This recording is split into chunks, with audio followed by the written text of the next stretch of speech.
pleasure for us to have you here. To begin, I would like to take this time to acknowledge that we are very grateful to have this opportunity to work, learn, and host our leadership summit on the unceded ancestral land of the Plains. We look to honor and respect these beautiful ancestral lands, cultures, and people who we do with our community. A few things about today's summit. We anticipate the leadership summit will run from 9:15 to 2 p.m. Lunch will be provided from 12 to 12:45. School is still running at Duchess Park today, so there may be the occasional bell or announcement interruption. Bathrooms are located just outside the top of the theater doors, and if you need to exit at any point, we ask that you leave from the top of the theater. And finally, at this time, we would like to ask that you please silence or turn off your electronic devices. I would like to invite Darlene McIntosh, an elder from the Craven Territory and Chancellor of UNBC, to welcome us and officially open today's Leadership Summit.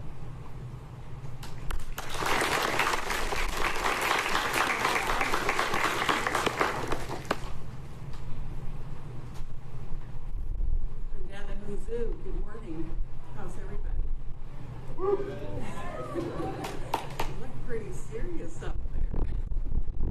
Well, I guess you need to be serious because it's all about leadership. It's about maturity and being able to share. And I'm really excited that we have so many high school students, grade 12, that are in leadership because usually they're the future of our generation. They're the ones that are going to be taking over and leading the way, which is really exciting. So, we have just about a full room here, which is wonderful. So, it's as important to you as it is important to leadership. And leadership is ready to listen to what you have to say, because what you have to say is very important. So the first thing I'm going to get you to do is stand, please.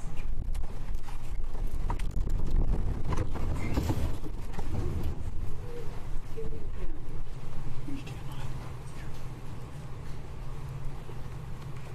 And I want you to take a nice deep cleansing breath throughout your whole body. Nice deep cleansing breath.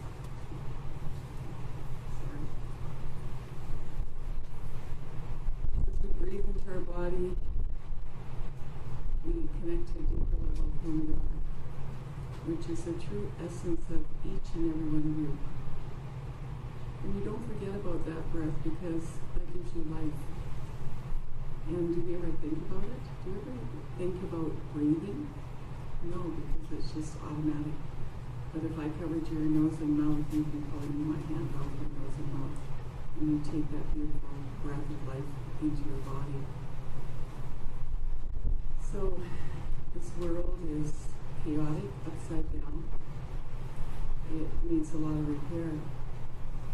And that's where you come in, because you're the ones that are going to fix how the world is today, with strength, courage, and confidence.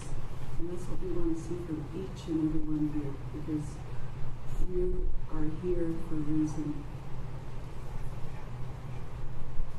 And when you woke up this morning, what did you think? What are you in gratitude for?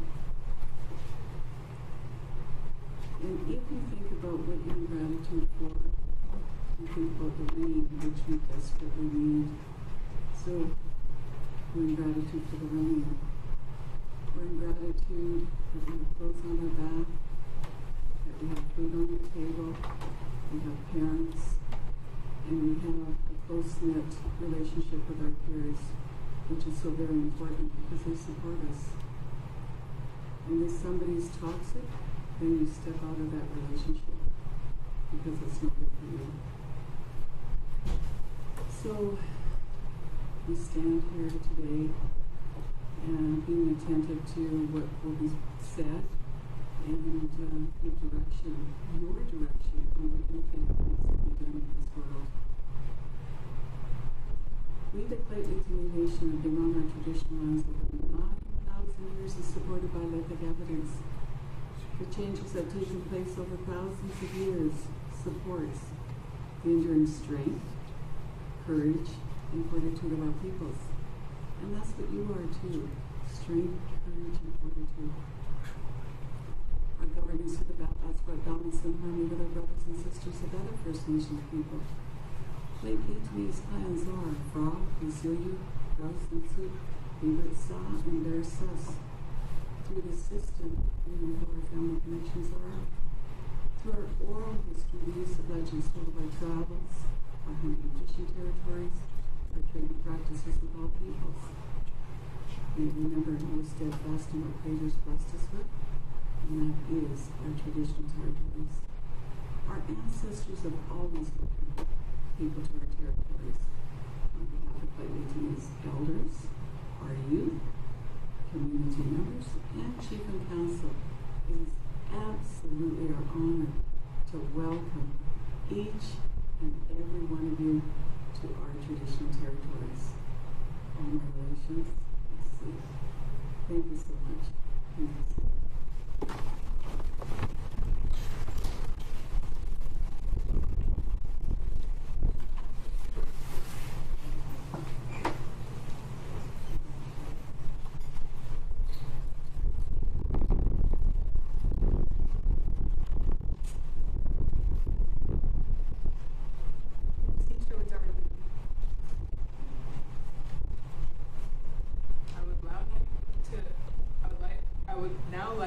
On behalf of the District Student Advisory Committee, welcome all of you to the second annual Student-Led Leadership Summit. We are thrilled to have nation members, students, teachers, union leaders, trustees, and members of the senior team from around the district come together for this important event. The purpose of this summit is to bring together students who are passionate about leadership and who want to make a difference in their schools and communities. We believe that by working together, we can create a positive change and make a lasting impact. Today we will hear from a variety of speakers who will share their insights and experiences on leadership. We will learn about student voice and inclusion, and we will have the opportunity to network and connect with other student leaders from around the districts. We are confident that this summit will be a valuable learning experience for everyone involved. We hope that you will have feeling inspired and empowered to take on leadership roles in your school and communities. We want to take a moment to thank all of the students who have volunteered their time and energy to make this event possible. Without your dedication and hard work, this summit would not be possible. We also want to thank our teachers, trustees, and members of the senior team for their support and encouragement. As members of the District Student Advisory Committee, we are here to represent the voices of students across the district. We work hard to ensure that your concerns and ideas are heard by the district's administration and that your needs are met to the best of our ability. We are committed to making your educational experience the best it can be, and we are always here to listen and support you. We believe that students have a unique perspective and voice that is important to be heard in discussions about education and leadership. We are excited to showcase the talent and passion of our fellow students, and we hope that this summit will be the first of many opportunities for student-led leadership initiatives. Thank you for joining us today, and we look forward to a productive and inspiring summit.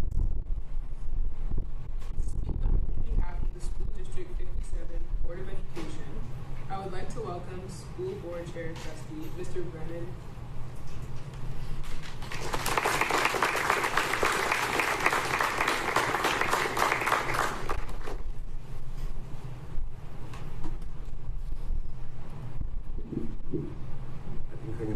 Forward. Hadi and good morning. My name is Craig Brennan, and I'm the Chair of Board of Education for School District 57. On behalf of myself and all the trustees, thank you for including us today. It is amazing, although it's the light's blinding me a little bit, it is amazing to see a group of leaders here today, and that is what you are, leaders. You need to think of yourself that way. I believe this is an excellent opportunity for learning and for networking. So use today to connect. I know you're from different schools. I saw Mr. Your Adams Mackenzie's here, and I imagine the other high schools are all represented as well, so that's great to see. I want to focus for a minute on what the District Advisory Committee's purpose is.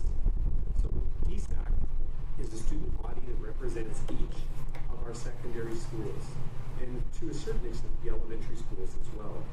And it was established, DSAC was established as a means of communications between the Board of Education and our student population. So this is an important link between the two. As a Board of Education, we're elected officials, but we serve you. You are the people that we are here for. So that communication and that connection is vitally important. DSAC has a few very important responsibilities, and these are advising the Board of School Trustees on student opinions, educational and operational policies and procedures. That means we need to listen to you. Secondly, provide a liaison and communication link between the Board of Education, school trustees, and the district student population. That's that communication back and forth. 3, identify and bring to our attention issues and concerns affecting the district student population.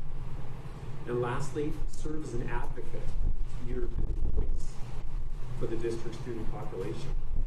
So a little while back, some of the senior team and the trustees, we traveled down to Vancouver, and we went to our annual general meeting, the British Columbia School Trustees Association. And again, there was another session there featuring high school students. So these students spoke in front of a large audience in a massive conference room. And it was just amazing to watch them. I was impressed with their willingness to engage in open and honest conversation in such a venue. Because it is uncomfortable to be at the front sometimes speaking.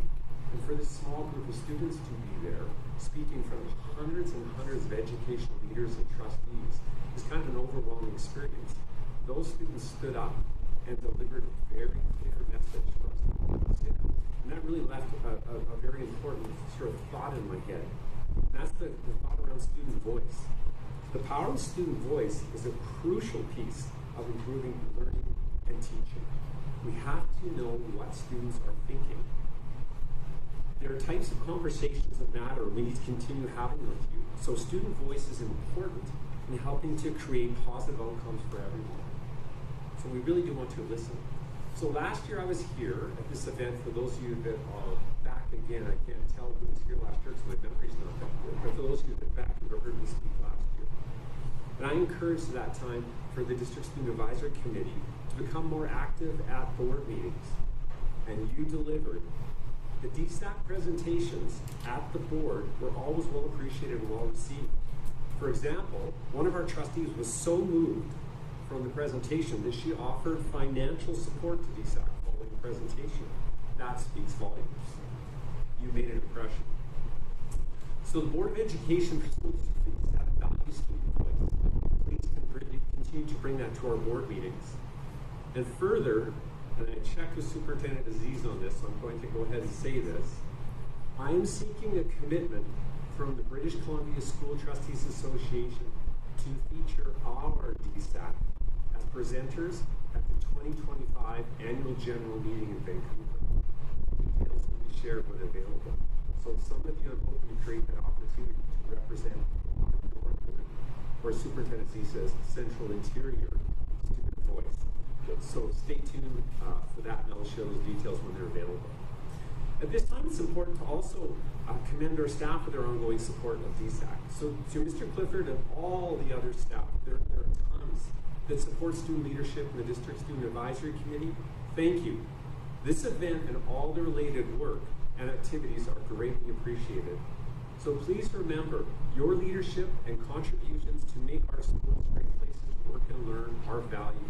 We value and appreciate you. Nachelia, enjoy the rest of this wonderful event.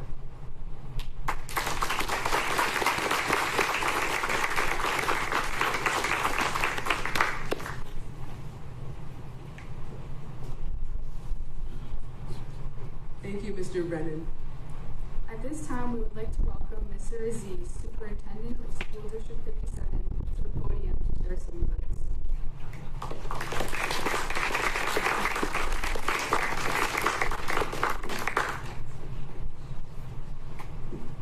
Good morning, everyone. Hadi.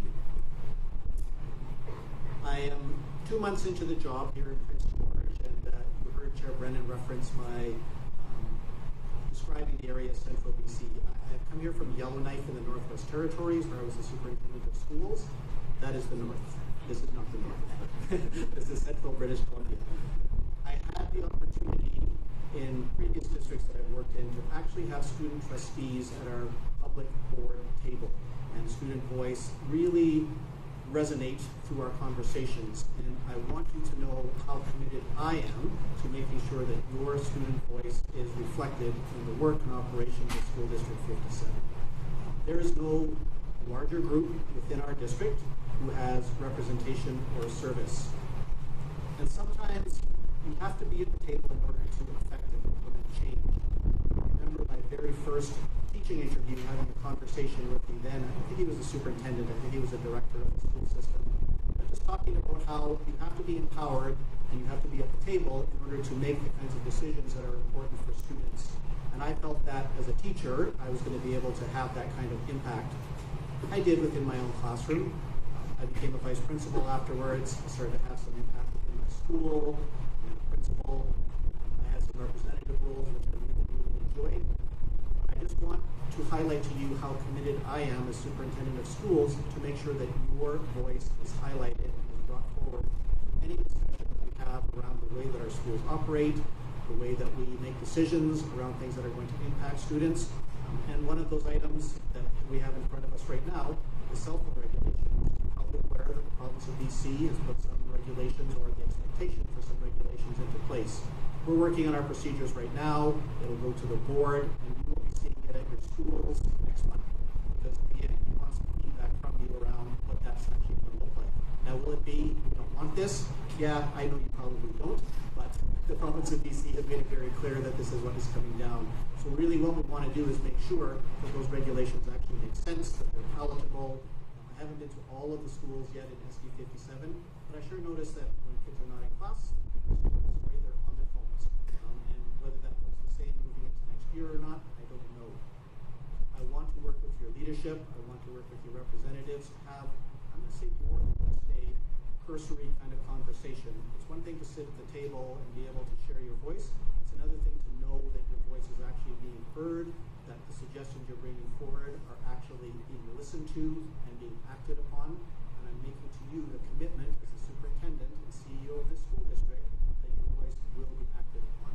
So please, when we have those invitations for student representation, when something arises that you really feel that student perspective has not been shared, talk to your teacher, talk to your principal. They will make sure that the staff that I work with are aware, because we don't want to make decisions that are counter to what is good for your overall education, for your physical and mental health, or for your sense of well-being within our schools. So, as I finish out this school year, I guess the end of June will take me to 3 months or so, which is not really a whole lot of time to get a shot at the landscape here. But I want you to know that as we move into next year, I want to have more engagement with you as a DSAC group and with you as individual students. My goal is to hit all of our schools or to visit them before the end of June, and I think I'm quite well on my way to that, but that doesn't mean that I will actually get to engage and speak with each of you. Thank you for being here today. Thank you for lending your voice and your thinking, and please know that your voice is critically important, and feel free to use it. There is no reason for you to be here otherwise. Thank you so much, and I hope you enjoy this morning.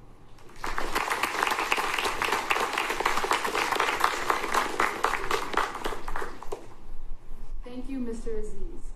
I will shortly welcome Dr. Leighton Schnellert to the podium. Dr. Leighton Schnellert is an associate professor in UBC's Department of Curriculum and Pedagogy and Eleanor Rice Professor of Rural Teacher Education. His scholarship attends to how teachers and teaching and learners and learning can mindfully embrace student diversity and inclusive education. Dr. Schnellert is the Pedagogy and Participational Research Cluster Lead in UBC's Institute for Community Engaged Research and co-chair of BC's Rural Education Advisory. His community-based collaborative work contributes a counter-argument to top-down approaches that operate from deficit models, instead drawing from communities, funds of knowledge to build participatory, place-conscious, and culturally sustaining practices. Dr. Schnellert has been a middle and secondary school classroom teacher and a learning resource teacher from kindergarten to grade 12. His books, films, and research articles are widely referenced in local, national, and international contexts. Without further ado, Dr. Leighton Schnellert.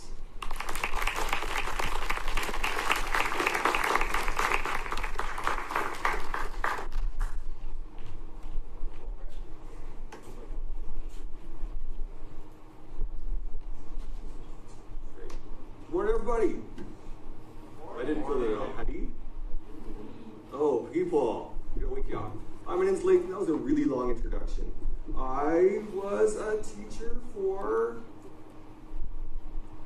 long enough that the speaker after me I taught in grade 8 and grade 9, who's now a parent of 2 kids. So anyway, I'm still in touch somewhat. The trustees are like, wow, what's he gonna be like? Very fun. I'm gonna be very fun. The lights are bright. Are there people here? Just say something, people. Wave, anything. Yeah, okay, great, okay. Yeah, oh, I got a clap. Thanks, Pat. I appreciate you. Are you paid to clap? I'm just wondering. We're going to look at some cool ideas that are behind my head. Oh, there we go. As we talk today, you're going to have to meet the people next to you and talk a little bit about things. So we're going to do something like turn and talk now and then. But basically, my job is to be... Oh, thank you, Mr. Clifford. I appreciate you. I'll try it out. Not that one. You laugh. Oh, yes. Okay. So, I'm delighted to be here on Clayton Tenay territory, and I've been able to work with your school district for today maybe 8 years, do you think? 7 years? And so, Mr. Clifford, some of the teachers in the room, I've met some other people in other distant lands. I guess I'll show that in a minute, but I live in Syilx territory, which is the Okanagan, and I'm a professor at UBC, so I am your future, everybody. Just get ready for bad, get ready for bad dad jokes for the next 4 or so years of your life, everybody, depending on what you're doing. Okay, so I'm really excited to be here, and it's interesting that we're doing this conference indoors, isn't it, everybody? Because like, my dream opening would be we'd be outside for a water ceremony by the water, led by Ms. Pagan, right? And so much of what we need to be doing as leaders is getting ourselves outside and connecting to the land wherever we can to show that local Indigenous knowledge is equal, right, to Western. So I do that with words today, but if we were outside today, down to the water, but it's raining, so it'd be like your perfect hair. That's just a couple people. Okay. Are my jokes not landing? This is all I have, everybody. This is all I have. Let's see if we can, oh look, there's me. So part of what we do in leadership work is we self-locate. We say, who am I? What am I about? What are the things that are special to me? And we lift up those things about us that are the things that other people might not understand so that they can learn. So let's start at the top. Maybe over on the left here. So I'm from the south center of the province? South center interior? Something like that. I'm from Syilx territory. And I get to work with knowledge keepers and elders. In that top center photo, we're out harvesting tea in a sacred space led by a knowledge holder and Nona Campi. And one of the ideas that we've been taught is tumhulach. Give it a try, people. Tumhulach. I'm going to wake you up, people. It's going to be great. Tumhulach. And tumhulach means, in Silchin, which is the language of the Syilx, that the land and the people aren't separate. And if you see that, do you see that those tiny W's up there?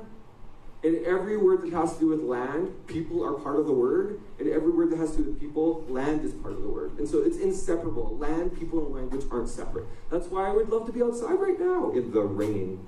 But when we acknowledge that the land isn't separate, then we see our responsibility. We can't just wander around and say, we live here. It's also we have to take care of this place because we're part of this place.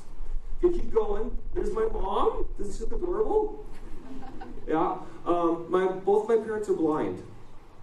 And so I grew up the oldest child of 2 blind parents. And back in the 40s, when my parents went to school, they actually took them from their homes and sent them. My dad's from Steinbach, Manitoba, a German-Canadian community. My mom's from Galahad, Alberta, 196 people. Kind of makes Mackenzie seem big, doesn't it, Mackenzie? Yeah. But anyway, they stuck them on a train, sent them all the way, and the only reason they would have met is because they were sent to that school for the blind. But they grew up away from their families. And so my whole life I've been raised to make sure that people get to stay in their communities. And so there's my mom. And you see Rafi on the far end? That was her most recent guide dog who just passed away Saturday. So I'm almost a little bit emotional thinking about it. Yeah. And next to is her previous guide dog before that, Dimitri. And as they retire, they come and live with me and my family.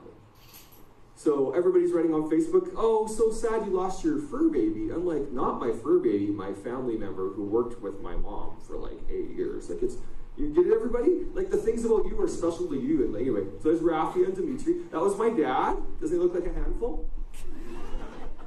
So my dad's a really famous activist.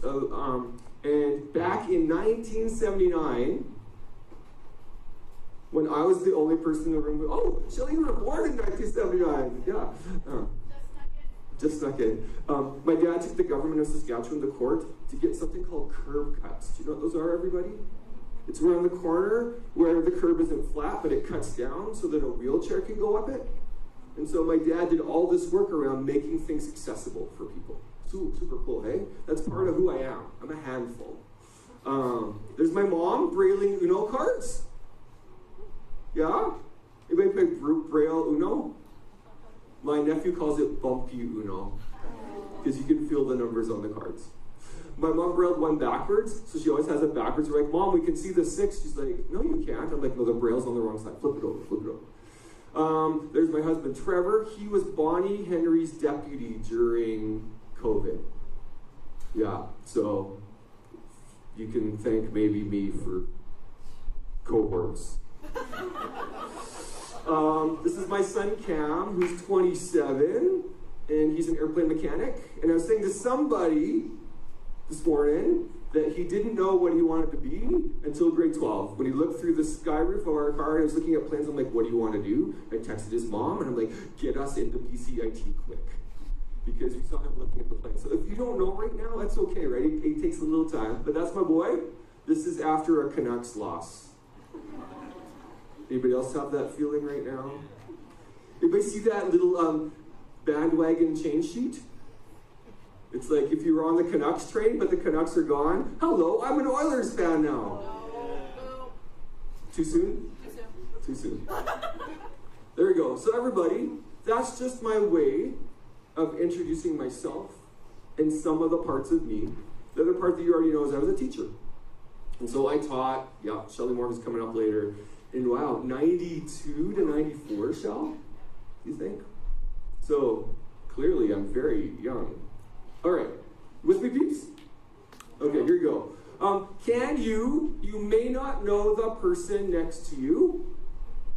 You might, it's a chance to meet them. But here's your job. Don't share everything about yourself, and it's up to you what you want to share. But what's something special about you and your identity? Could it be like where you're from, or what you like to do, or your cultural background, or something? Your choice. Share something, but maybe if you don't know them, introduce yourself first. Don't be like, hi, I'm tall. Start with like, hey, my name is. Okay, ready? 67 seconds each. Go. Talk to somebody. It might be a trio.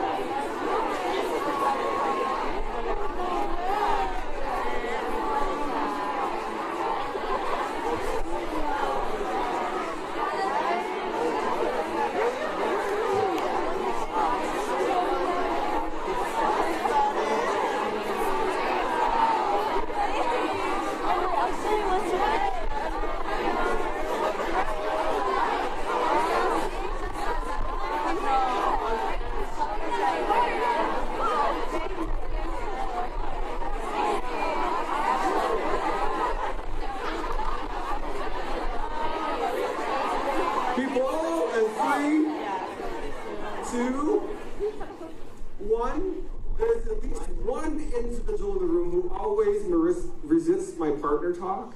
By the end of my hour, I have a sense it'll happen. Sometimes he just wears a baseball cap to hide in the space. Anyway, I track him down everywhere. He might be an assistant superintendent. And he's not somebody's father in the room that I'm aware of. Okay, here we go. Field the next slide. Oh, so I've had the chance for the last 4 years, to be partnering with your school district around this idea. A lot of things happen in school districts, just like yours, where it's like, over here we talk about racism, but over here we talk about inclusion of kids with diverse abilities, and over here we talk about assessment, and over here we talk about everything. Are you with me, everybody? Like, nobody talks to anybody. And so I've been trying to like be a part of a conversation where we're connecting everything about learning and realize that's actually part of truth and reconciliation. But also that equity and access is part of learning and truth and reconciliation, but all of it's part of wellness. We are more healthy and more better if we're doing all those things together. So I'm going to give you a little update to empower you. I'm a little worried to send you back to your schools because you'll be like, we need to do this, but that's kind of my job. So I'm assuming some people knew what they were getting into when they invited me. If not, go forward and make change, people. But I'm going to talk you through some research because I'm a researcher. This is like the latest stuff around learning in schools. And your job is to say, what can we do with this?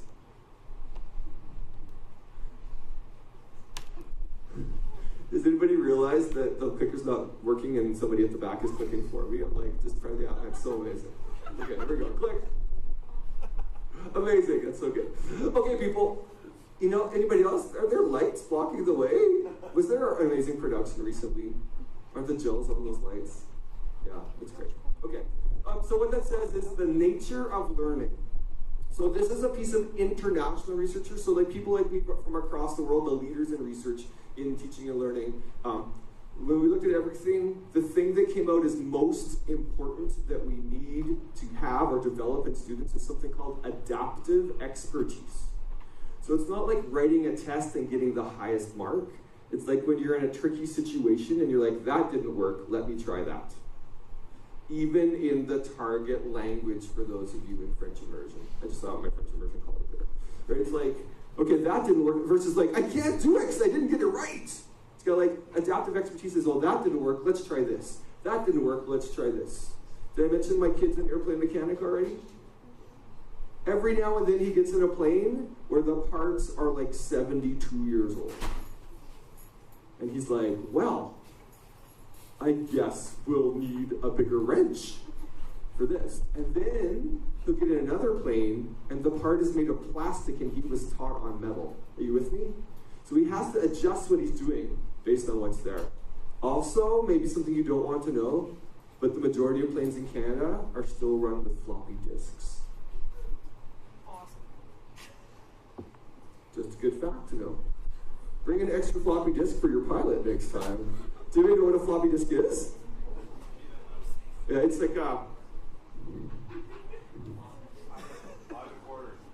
there used to be things, you used to put disks in your computer with information, and before that you put big disks.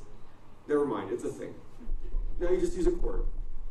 Okay, so we want to help you, and you want to help others develop adaptive expertise, which is also really important when you end up in a tricky life situation, like a party where something's going on where you're like, this is not okay. Like, okay, what can I do here because I wasn't prepared for this? That's adaptive expertise. Also, when you're a parent and you don't agree, which I'm sure never happens. You all are like one-on-one with your parents all the time. Good secret keeping, everybody. That's adaptive. Okay, that version didn't work. Let me try this version. Not a lie, just another version. Okay, ding. So really what that is things keep changing. So just like for my boy Cam, who's like, he has to keep learning. It's not like he did his BCIT degree and he's done. He's still learning all the time. Does that make sense?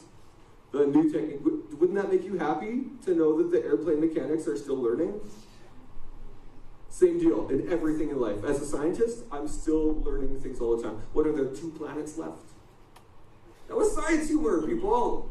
Anyway, we have to keep learning and keep up with information. One more. Now, that one usually lands better in the south. But this is the center, right, Mr. Z? Okay, So we're really trying to help you be lifelong learners so that in your lifetime, you could change your career 2 or 3 times and be a learner to change versus like, I'm stuck in this job for forever. It's like, oh, what's the new thing I'm gonna try? What's the deal? What's going on? I can learn this new thing. Okay, ding. Sorry. Thank you for that. The drama teacher was into that keyword. Okay, so this is another study that's won't be revealed. It's a secret study. But the last one I did was international. This one's Canadian, you're welcome. There will be no American research shared today. Yeah, it's tricky, that American stuff. And so this study was done with teenagers across Canada with my amazing colleagues Sharon Friesen and Doug Wilms. And when they looked at what kids said was the most meaningful, important stuff in their learning, these were the recommendations that came out. Students often felt like they had no clue how the classes connected together. It's like you go to this block, you go to the next one, you're like, okay, and you go to the next one, you're like, okay, but it didn't seem to like fit together. And so we need to make more opportunities where you can make connections between what you're learning. Students wanted more opportunities to feel respected. Like you actually know something and can do something. Like kids really were like, let us share what we know and show how great we are. They want opportunities to solve real problems, not fill out worksheets. I'm winking at you in a professional way. They want a chance to learn from each other, but also people in the community, right? Not being talked at like I'm talking at right now, but more talking and work with other people. And they want to feel like they were making a difference in the world, or the things that they were learning about were like useful to do things with. They want to connect with experts and expertise, not just the teacher. Teachers are great. But they want to connect with experts, and they want more opportunities to talk about their learning, to figure out their learning versus trying to remember it all themselves. I'm going to give you an example. Are you ready for it? Do you remember my mom? She's about this tall? She's literally about that tall. So I brought my mom and Dimitri, the big dog, the previous one, to work with a group of grade 9 and 10 students at a school that I helped open in Berlin. And I said, everybody, this is my mom. And they're like, hi, Mom. And they waved. How do you think I went? My mom's like, it's very quiet. I'm like, they're waving. She's like, I can't see you if you're waving. They're like, okay. Anyway, then she said, everybody, I've got a problem that I want you to help me solve. And the students were like, what do you mean, us? She's like, yeah, I mean you. She goes, do you have any questions about the problem? They raised their hands. How did that go, everybody? She's blind. She's like, are you raising your hands? They're like nodding. She's like, people, just talk. So they started asking questions. And so what's the problem? What's the thing you need help with? And my mom's like, this is Dimitri, my seeing eye dog. And I got him in October in the States, and then the snow came in November. Now my mom lives in Edmonton, and so what happened is Dimitri, she went to go across this very busy street called Jasper. It's 6 lanes of traffic, everybody. And in the winter, the dog walked her diagonally across 6 lanes of busy traffic.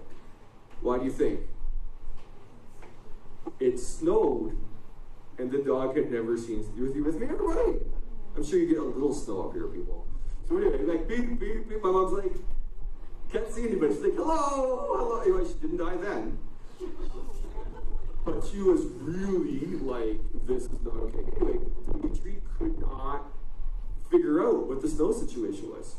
So she came to visit me in Kelowna. She got her plate. She's like, okay. So she's like to the kids, the youths, as we say in the prairies. She said, folks, I need you to offer me some ideas because I have been stuck in my condo for 2 months and I can't get out. You with me? Real problem. She's like, I'll be back by Friday. You better create some solutions for me. So then the students started asking some questions, like, where's Edmonton? She's like, over the mountains, which way? Anyway, they did research all week. I still taught my normal math and science and social studies to that group of students, but everything they did applied to the thing they were designing. Does that make sense? So we were learning about like cool math concepts, parabolas, yes. But it's way more useful when you're learning about it related to something you're figuring out. So anyway, my mom comes back on Friday. They're super excited to see her. They still raise their hands a lot. They're very polite. My mom was like, can't see them. And the kids presented their solutions. Are you ready for it? My mom gave feedback to every team and told them, good try, no. Good try, no. Good try, no. They're like, what do you mean? She's like, that won't help me. It's, you know, you with me, everybody? Like, it's one thing to like do something for a school project and be like, I'm done. It's another thing to actually give it to a real person. They're like, that won't help me. What? So anyway, this one really with it trio of kids called the local grocery store to get information so that my mom could get to the grocery store, and the kids presented. She's like, I'm 80. I don't need to get to the grocery store. I need to get to Starbucks. Try harder. So it's all about finding out from that person what they need versus assuming. You with me, everybody? It's finding out, and anyway, designing. Okay. So she's like, try harder. I'll see you next Friday. They're like, what? She's like, good start, kind of. Oh wait, emerging. Emerging. I'll be back next week, try to be developing. The students were like short-circuiting, like, what do you mean we got it wrong? She comes back, the next week, you want to hear about the winning group? Winning group made up of 3 students. I didn't mention Bijou is in this group. Bijou loves a gel pen and a sparkle. So beautiful poster, that first time out. Made a great presentation to my mom. What did my mom say? I cannot see it. Congratulations on your sparkle pens. So Bijou was like, I always get 96 as my low mark. My mom's like, you are emerging. No sparkle pens. So when she came back, they had made a model that my mom could feel with her hands. They used Google Earth to check out the neighborhood. You with me, everybody? To make a model to scale. And their solution was tie the rope to the bottom of your condo building stoop to a tree on the street as the first piece to learn together, so she could take the dog out to poo and pee. Does that make sense? And then add a segment. Once you learn that, you don't need it, but add a segment throughout the neighborhood to get to Starbucks. Could she put a rope across Jasper Avenue? No, but they have one to the light, so they're like learning. Always get to the light. You with me? Always get to, not the light, but like the light for the traffic, right? And cross. But anyway, it worked. My mom didn't have to come live with me for another 10 years. It was great. People, it's real. One day, your parents, one day, your father is going to come live with you. And you're going to be like, watch your shoe budget, buddy. Okay, so help me out. Talk with your neighbor for a second. In that example, which of those things were in the learning that happened with that project? Ready? Talk to somebody. Same person. Go. You can't say all of them. You have to talk about them. Oh.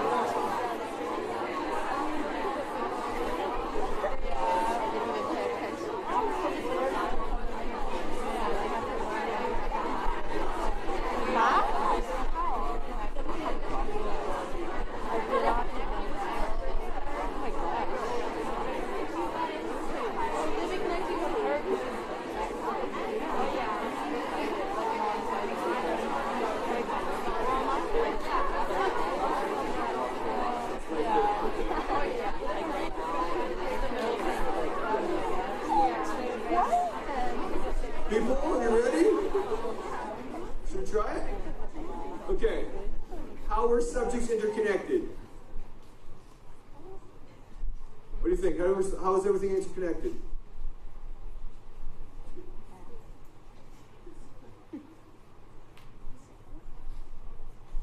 I still taught the class, but everything we did, what was what? It was part of it, right? We learned about community, we learned about geographic features, we used Google Earth, we learned segments, lines, parabolas. We didn't do any algebra, but we could have. Does that sound like slightly more exciting math, everybody? It's gonna be how about being respected? How are the students respected in that example?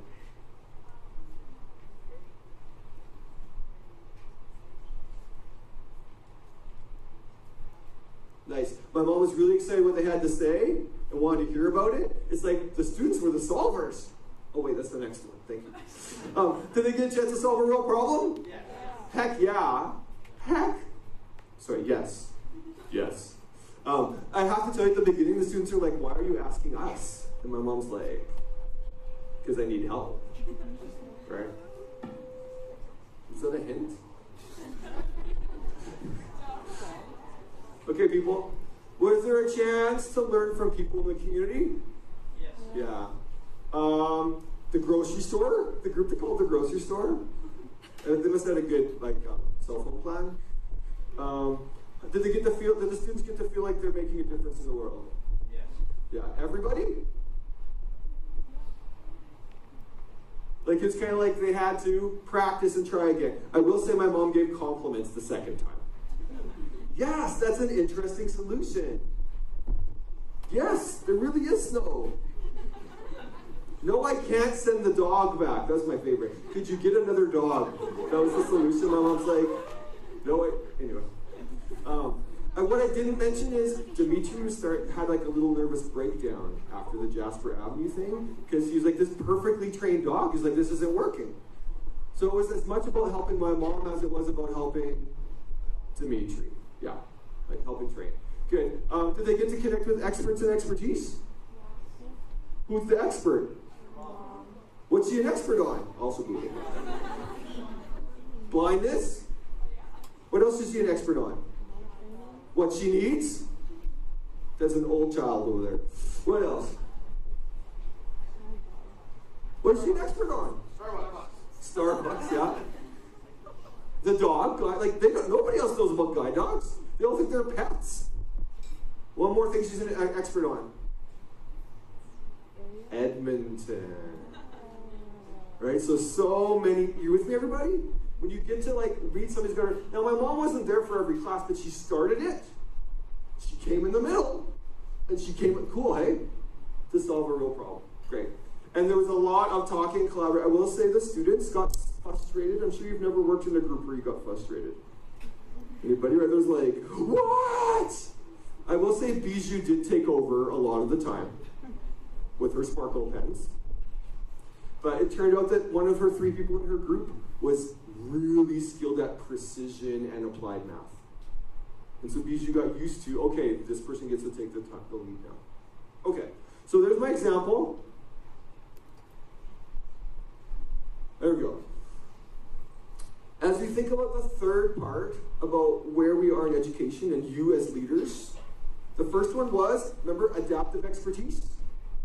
The second one was those opportunities to work on projects or real things that are applied. But the third one is also thinking about how when we welcome the knowledge of elders in British Columbia, we have been told by elders that it's a gift-based approach, that every student has gifts to offer. Does that make sense? Everybody, just not the same gifts.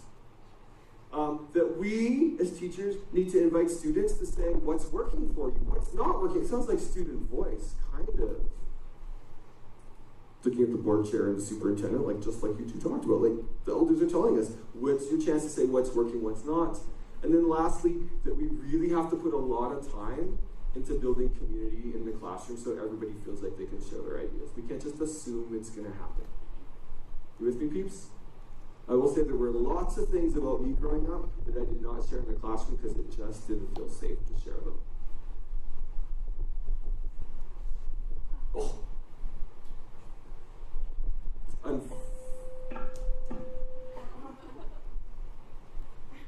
Okay, so that was when I was supposed to turn the slide. Now we are so fortunate here in your region that the today have offered us very specific local aspects, right, to connect it to what we're doing. And so part of your responsibility, can I call you colleagues yet? Too soon? Too soon, okay. Well, colleagues, friends that are colleagues. In time. Just to be clear, Mr. Z still doesn't let me call him a frolic. He's like, you southerner. I'm like, you worked in the school district next to mine, Mr. Z. He's like, not anymore. Also, I worked in Yellowknife before you worked in Yellowknife, to be clear. But still, he's like, southerner. I'm like, interior centralist.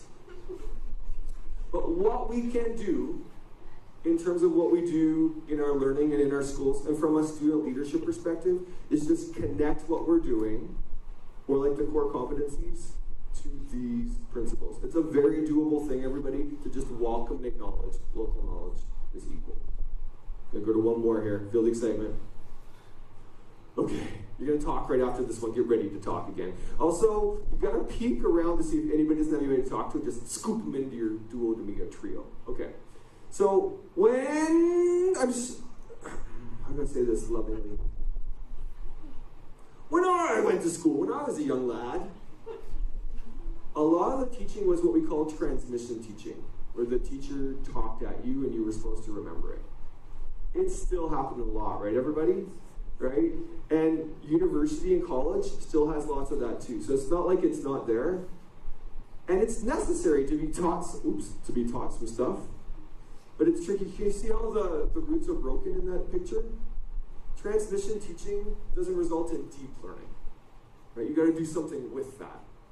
And then there's a fancy term called generative teaching, which is like working collaboratively to get to the right idea, right? Like, yeah, we're working towards this, but we're going to try it out, we're going to make it, we're going to create it, but I still know where you're going. My mom still wanted a solution to take her dog out to get to Starbucks, thank you. But there's like a right answer. But what I want to tell you about a little bit more today is this transformative approach to teaching, which is really what we're trying to focus on and grow more of. And a transformative approach to teaching is connected to the place that you're in. You don't have to go outside all the time, but if you can connect the learning to something real. When I was teaching Math 10, not to Shelley, so I got stuck in my drama and art class, didn't you? You survived. But when I was teaching Math 10, friends, my geometry was connected to the community. So every week we'd be like, how does this idea in circle geometry relate to curling? Do you know what curling is? Come on, people. Come on. Nice try. Somebody turned on like, what's curling? I'm like, you know what curling is. But what we're trying to do is a transformative approach to teaching is like, how does that apply in the world? What's that useful for? How about this? Why? Like, why is this useful? When we use that transformative approach that's connected to our place, we feel like we have more, like we're useful, like we're respected. And a big part of this transformative approach are two ideas. One's called social emotional learning. Have you heard that term, everybody? Social emotional learning is like our whole selves are part of the deal. We can't be like just learning academically. We also have to feel connected and accepted and celebrated and welcomed. The other one's called self-regulated learning. I'm going to talk to you a little bit about it. But it's like where you get to set your own goals and make some plans and that kind of stuff. So this transformative approach, combined with the collaboration approach, combined with learning some stuff, the three together helps you be someone with, look at me bringing it home, adaptive expertise. Yes. Thank you for that. Look at how I did that. I connected all together. And so we're going to talk a little bit about how you might support your school to do a little bit more transformative learning, but more importantly, as you move into life beyond high school, that's the kind of way that you want to be in the world so you can solve problems and figure things out, because things don't always go easily. In fact, I'm learning they often don't go easily, but then I learn from it. Okay, so we start with transmission, which is basically what? Like top down, yeah? Then we go to generative, which is collaboration to get the right answer. But But generative is like, or transformational is like, what could we do here? What solutions, what problems can we find? What can we make? It's more about like, find more than one idea, because the first one might not work out. Also, good idea for dating, but I won't give you a dating job right now. But let's just say, bowling is not the only first date. I tried. I'm here, I'm giving dating tips. Okay, ready? Here we go. Oh, wait! Here it is in French! You're welcome.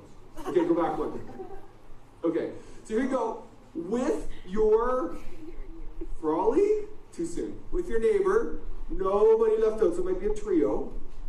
Can you think of an example of this that you've had in your school career? Can you think of one time where you got to do something that kind of fits there? Feel the excitement, talk to your neighbor, no neighbors left behind, so many great trios possible. Go.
Okay, people, friends, colleagues, people who have resisted your phones for almost the entire time, like nothing. I did see 3 phones this time, so I'm getting a little boring, so I'll try to make it more exciting. Peeps in the house, you can't do transformative all the time. Does that make sense? But we can try to find ways to do it. Even if I start my unit where I start with something real, because just like my mom coming, then everything I can do can go back to that thing. But if I can teach flight with kite making, that's physics. Okay, I'm going to the next slides. I'm just saying, you can't do it all the time, and we do need some transmission. Like, here's some important facts, but what can we do with it? Let's find something to do with that stuff. I didn't even touch it yet, and it moved. That was incredible. It's like, okay, there we go. So, I would love to hang out with you and talk about all these things, but that's a lot. So I'm going to focus on social emotional learning for this first one. And I'm going to focus on self-regulated learning for that second one. But there's all kinds of goodness, different kinds of approaches that fit with what I'm talking about. The one that we did with my mom is called empathetic design. Because you're building empathy for that person and what their need is, and you're coming up with a solution. Okay, ready? Social emotional learning? Ready to get emotional? It's okay. You don't have to cry. I cried enough for you all on Saturday. Over the last round here. I did. It's so right in my heart right now. Also, I'm not a crier, so that was it was messy. It was like snot dangling. I will say though that every moment I have with Rafia, I can appreciate more right now. Does that make sense? Like, her legacy is still with us. Well, I just went there, people. Okay, next. Okay, here we go. Defining SEL. Feel the excitement. So, social emotional learning. If you really are interested in this, you want to take that back to your leadership group or your school, there's a really exceptional website, everybody, that you could use to go back to and look at, right? That castle.org has all the information on social emotional learning. Ding. And social emotional learning, you probably heard the word competencies a lot over the last 5 years. Hey, everybody?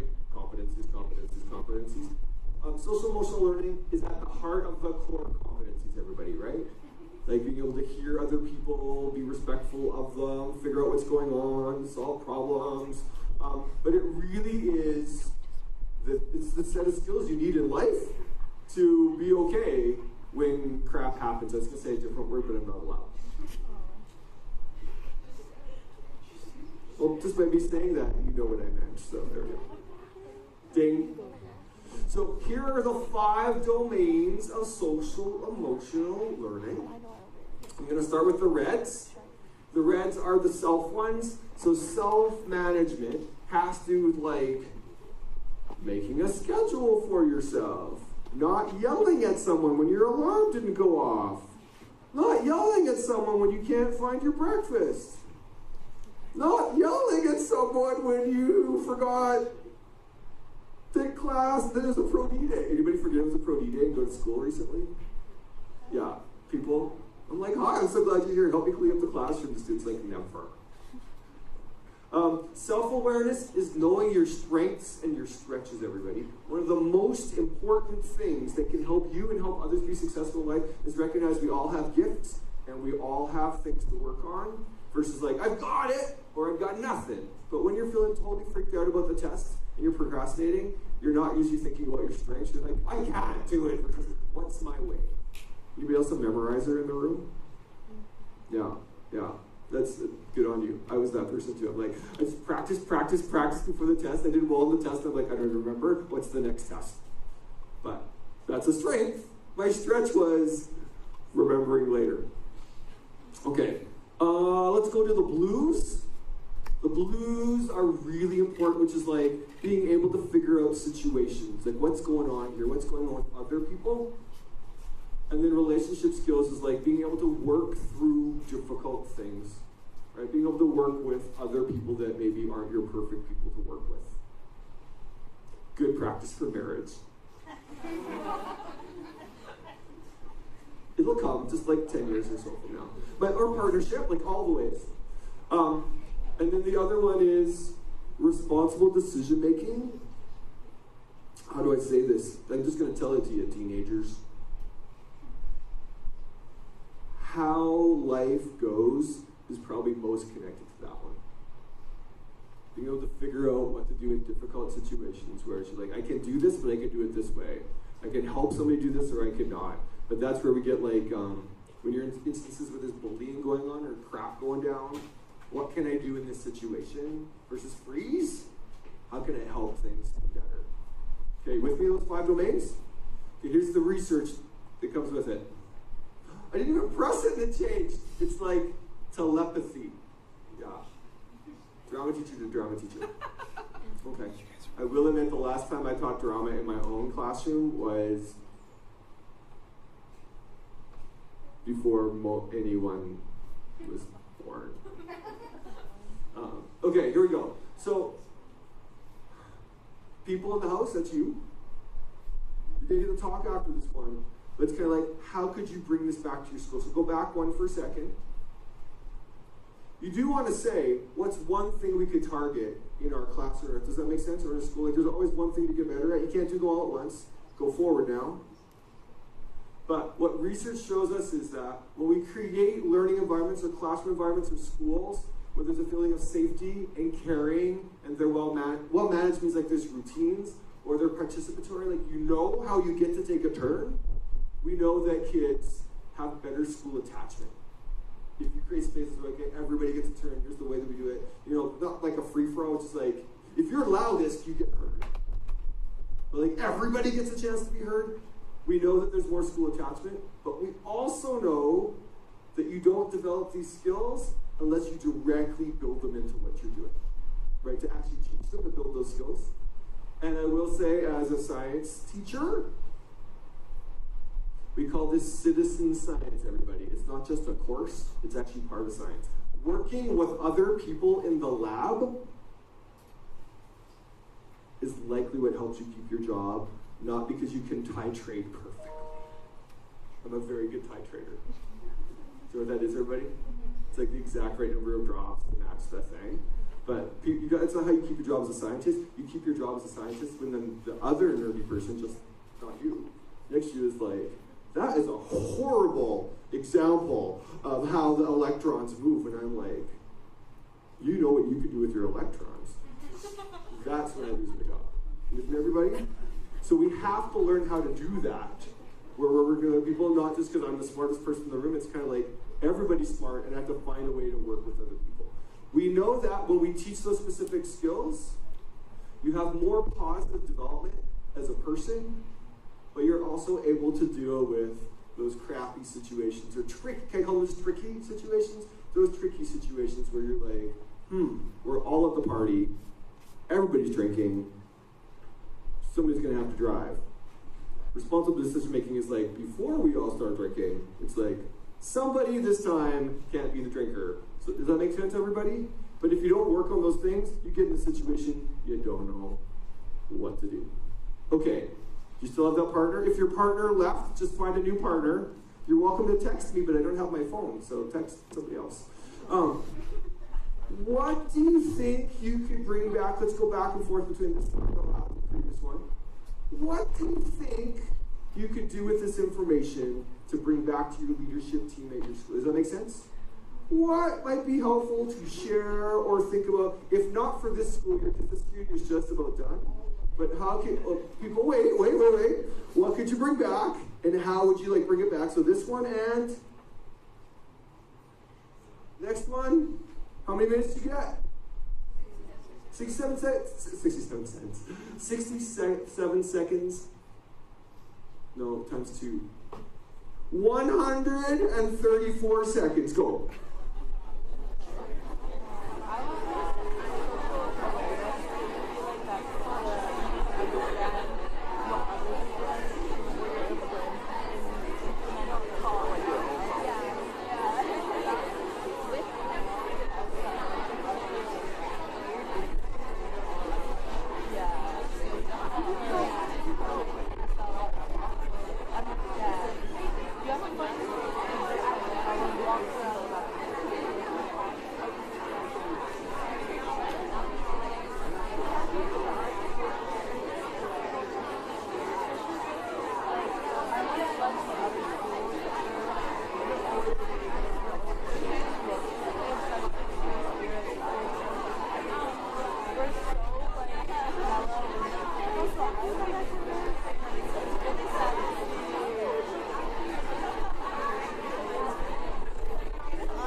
Seconds. Keep talking. Go.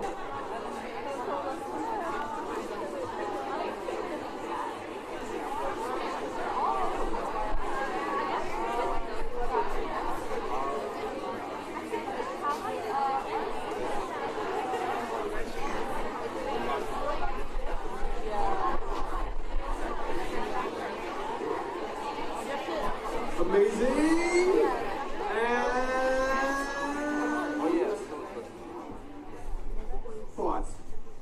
So everybody, you can't do everything that I'm sharing with you, but I hope you're like, okay, these are maybe some things you could bring back for discussion. Does that make sense? You gotta pick a couple. So we did the adaptive expertise one. We did the, what does research say teenagers want in their learning? And this one is research around social emotional learning. And just a couple slides that go with this to be examples. So here we go.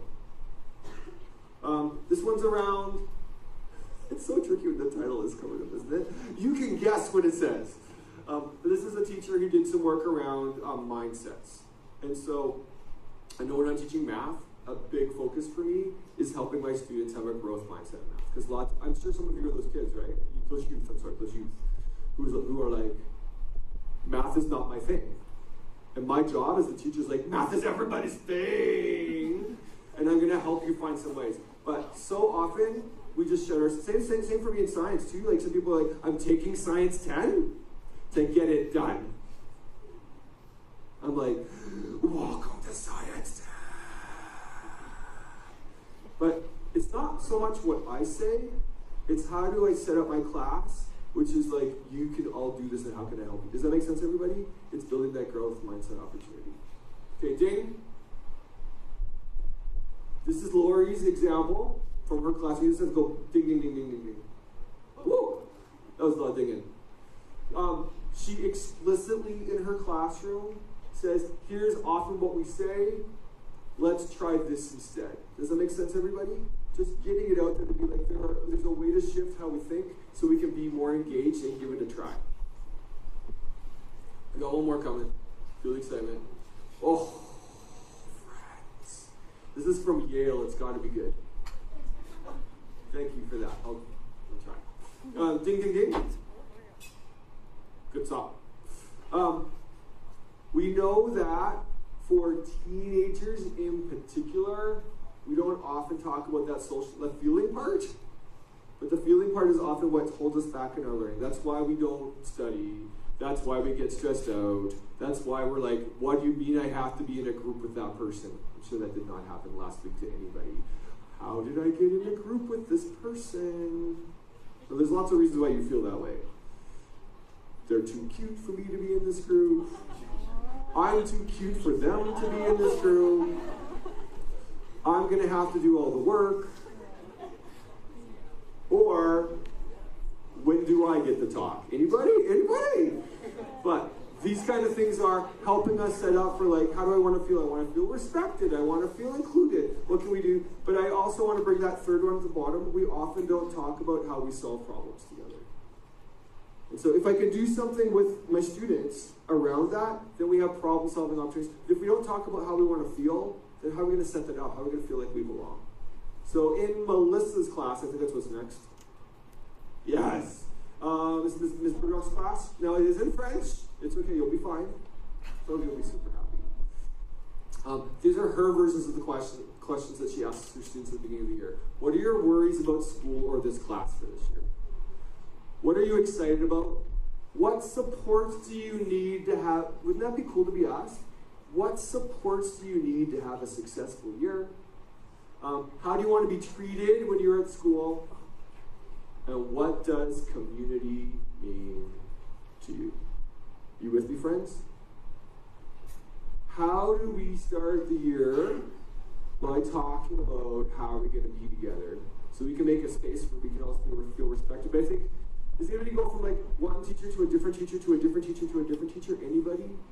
Anybody? Do you know that movie Bueller? Ferris Bueller's Day Off. Anyway, it's like you're in one class and you feel okay, you go to the next class and you don't feel, you with me? It's like, it's wild. It's wild. Like, of course you feel great in my class, unless you're scared of me. 1 out of every 30 students, and ask them, how's class going? Great, but you're scary. And I'm like, maybe you want to sit further back. But we want to do something where students get a chance to brainstorm. And then on the final slide of this little section, this particular group of students that Melissa was working with as a class, what they brainstormed, they want to feel respected, they want to feel included, they want to feel safe, they want to feel equal, they want to feel welcome, they want to feel calm, and they want to feel accepted. Just by asking the students what they want, they're able to say, okay, this is what we want, how are we going to make that happen? But if you don't ask the students, the light just changed. Okay. My laptop's dying. Yeah. Okay, we got a charger. Bless you in a non-face specific way. Just a quick word, thank you. Okay, so people, can you see how this could be a helpful thing to do in terms of like how do we want to be together? Now, as a leadership group, you could do that. As grade 12s, you could go and do that with the grade 8 classes. But you could say, how do we want to be in this school? What do we want this to look like? But it's different if the teachers or the principals telling you how to be versus we, as the youth of the school, this is what we want. But I would suggest that this is the kind of change you need in school to move from like a top-down school to do that more transformative school where we decide how we want things to be together. Okay, are you okay? okay if I give you one more example in this section without letting you talk? Will you be okay? Okay, hang in there. Feel the excitement. Here we go. So, you're gonna, if you had paper right now, you'd be writing. Instead, you're just going to talk it out. So here we go. If you had a piece of paper, you'd fold it in 4 right now. And if you have a piece of paper, you are welcome, friends. But if not, you're just going to talk it out. And in each corner, we're going to talk it out. So here we go. Ding. What I usually do is I fold it in 4, and then you get about 2 minutes for each quadrant to get some ideas down. So this is kind of me moving towards the wrap-up of this section. So this is like the figuring things out. So feel the excitement. Pretend you've got folded paper, but instead you're just going to talk. So in the top left quadrant of your 4 quadrants, here's the prompt. So ding. Oh, it's going to kind of look like that if you made it. Ding. Here you go. Of those things I just talked about, what's some progress you or your school or your leadership group are already doing related to some of this? Does that make sense? What are some things you're already doing related to what I talked about? Maybe you have my mom visit. Well, that's the next step. Never mind. Maybe somebody else's mom visit. But what are you already doing related to what I talked about? Maybe it's about adaptive expertise. Maybe it's about those things I talked about, like more meaningful learning. Maybe it's about the social emotional part and kids feeling included in your school. What's already happening in your, can I call it house, in your schoolhouse? What's already going on? You always want to start from what's happening, right? What's working? What do you make happening? Feel the excitement. How many seconds? 67. Well, let's make it 75 total for your group. You ready? What's already happening? What progress have you made in your school as a leadership group, as a school? Go.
Keeps in the house.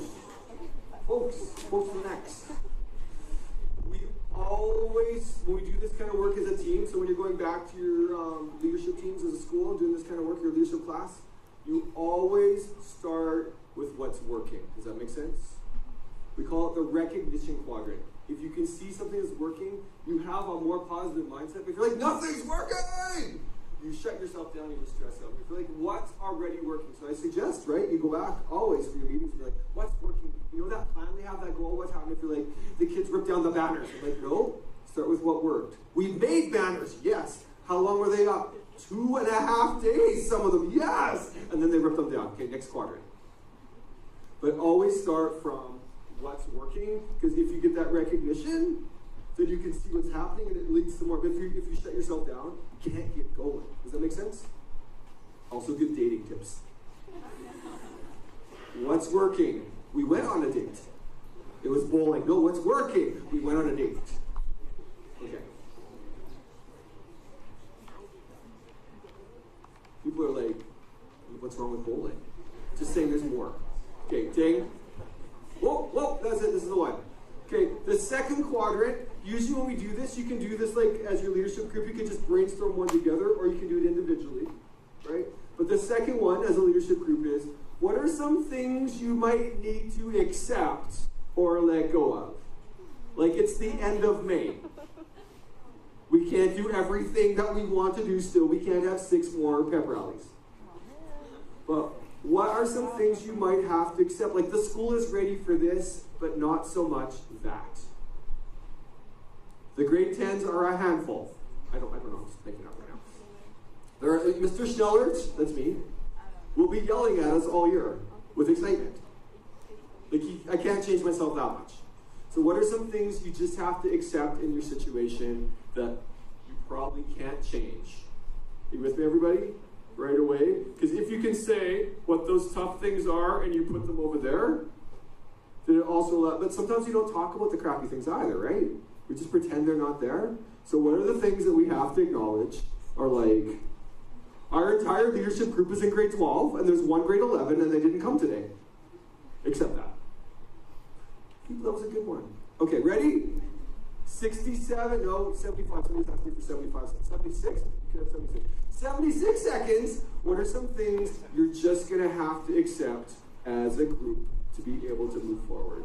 The timetable is the timetable. Mr. Snow's mother is not coming to your school. Go.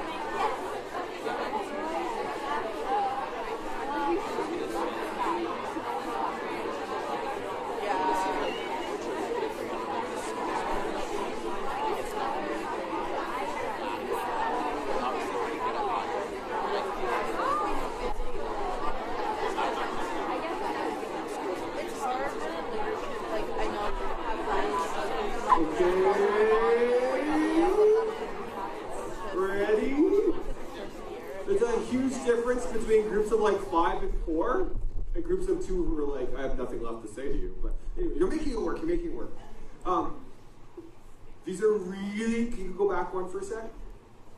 We always start with the recognition quadrant. Like, what's working? What have we done? You have to recognize your successes. And there's always some things that you've tried, even if you just thought about stuff. The next quadrant is, there are always things, often there's not enough money. Have you noticed? We can't take the whole school to Vancouver for the film festival. And you're like, but that's our best idea. But there are just some things you have, like the budget constraints, the time, what's that going to look like, people's schedules. You can only find one time a month to meet as a group, like whatever that is. You just have to say these are the things. And if you can say that, then you can accept them, right? And move to the next quadrant. Okay, so what are some things, this is the action, oh, sorry, I didn't tell you the name of the last one, go back one. So quadrant 1 was recognition. Quadrant 2, it's not the nicest name, but from a psychology perspective, it's called the grieving quadrant, which is we have to allow the hard things, we have to name them, but if you do that, research says you'll be more able to move forward. Same thing with, I'm looking at my fellow memorized crammers. It's kind of like, I have no more time. You have to let that go. I have no more time, but I can do this. Okay, the third quadrant is the action quadrant. What are 3 things that you already think you could go back and do or talk about in your school as a leadership team based on what I talked about this morning? Can you think of 3 things that are actions you could take? A slide you want to show, a thing you want to do, something for now, something for next year. 3 things. You can't think of 3? Think of 2. You can do it. Make a commitment. You ready? Feel the excitement? Go.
People!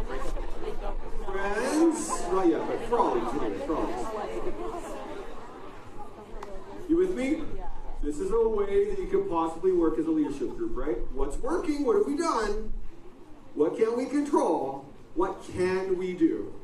No more than 3 things. I'm just going to say that again to you. There has to be a few type A's in the room. I will write down 11 things.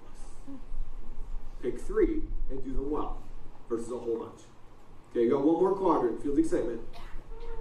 I know. 3 more. Also, I just have to say I'm low-key compared to Shelley. Yeah. Get ready for it. Here we go. What? It changed. For the rest of today, but also for your leadership group for the rest of the year, what are some things you hope you can happen? Does that make sense? So I know you kind of have been in there a little bit, but for the rest of today and for your leadership group for the rest of the year, it's basically 1 month, isn't it? That is the weirdest thing. I have a lot of things to get done in 1 month, I just realized. Whoa.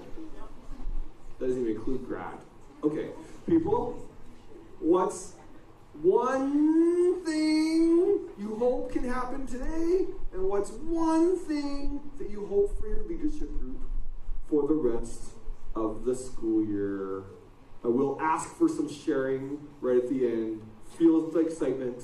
Should I stop talking now? Go.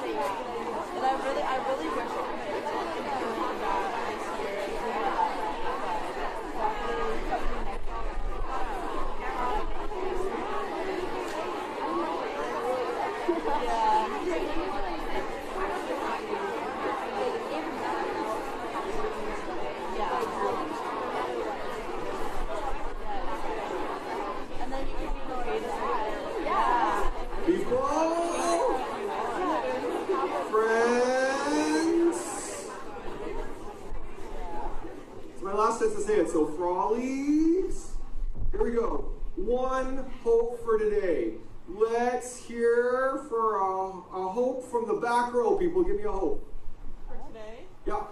That I get to connect with people from other schools and either I get to help them or they get to help me with some leadership ideas. Yes, I say yes. So more mixing and connecting with other schools. Thank you. From somebody from a side of the room. A side of the room. A hope for, yeah. That our leadership group will be able to come up with some solutions to our schools. Awesome. Yeah. Got some issues. What are some solutions we can have? Thank you. Other wing. Good side. Other side. Give me a hope. Feeling hopeful? So hopeful? Connecting with other schools, good. Thank you. Into the middle. How about a hope for the rest of the year? What's a hope you have for your leadership group for the rest of the year? The rest of the year. Let's hear from, yes?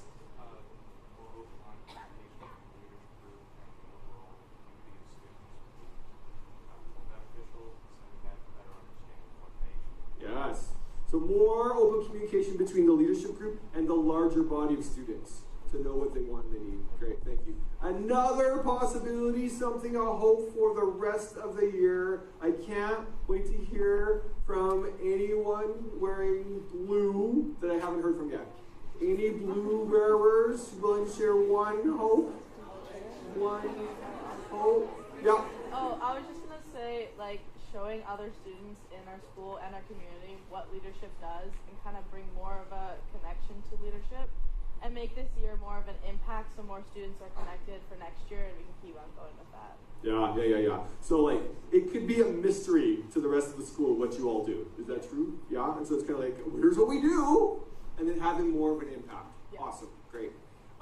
Any groups of 2 sitting at the front who have 2 grade 12s in their groups? Do you want to share about what they're realizing for next year?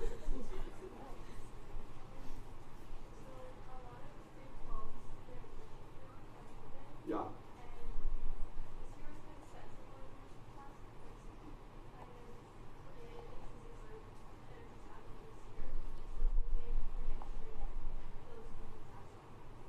Yeah, can people hear that?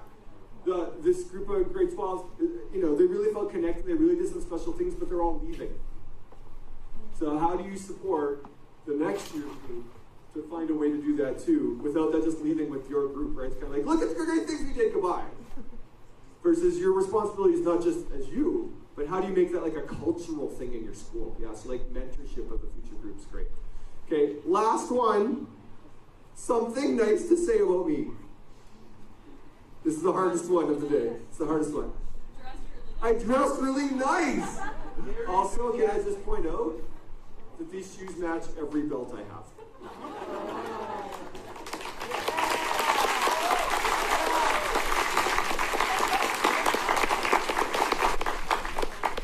I should have started with that. Yeah. I think your unresolved trauma involving bowling. Okay. I have a lot of bowling and dating stories. It's true. Yeah. Yeah. Thanks.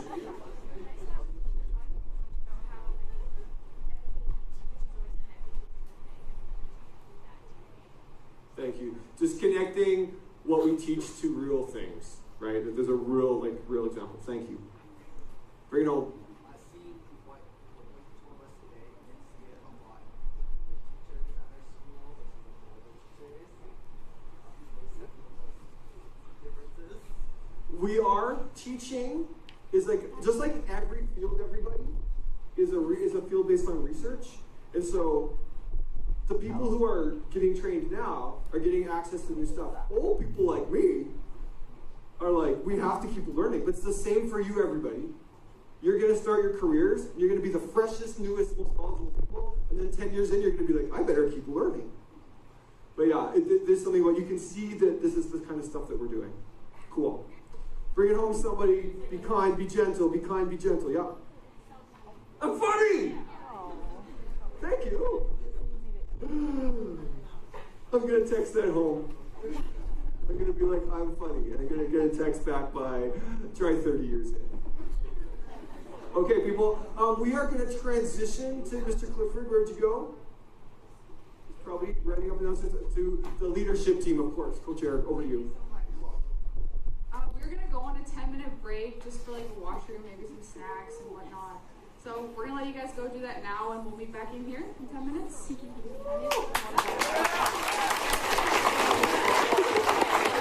want to walk with me? Yeah. Please, somebody. I know, exactly. I was like, why does that take literally. I was like walking this way. Here you go. Where's the bathroom? We're looking for bathrooms. Oh, and then they're right there. Okay, we kind of just give that one up. We'll find one else for one.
Alright, thank you everybody. I think we're gonna get started here again. If we can get one more round of applause for Dr. Schmeller too.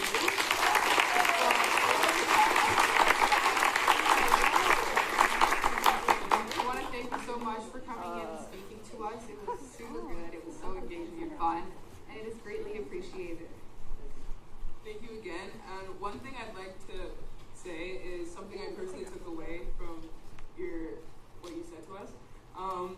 And I learned like the importance of practicing transformative learning and encouraging a growth mindset. So thank you so much. All right.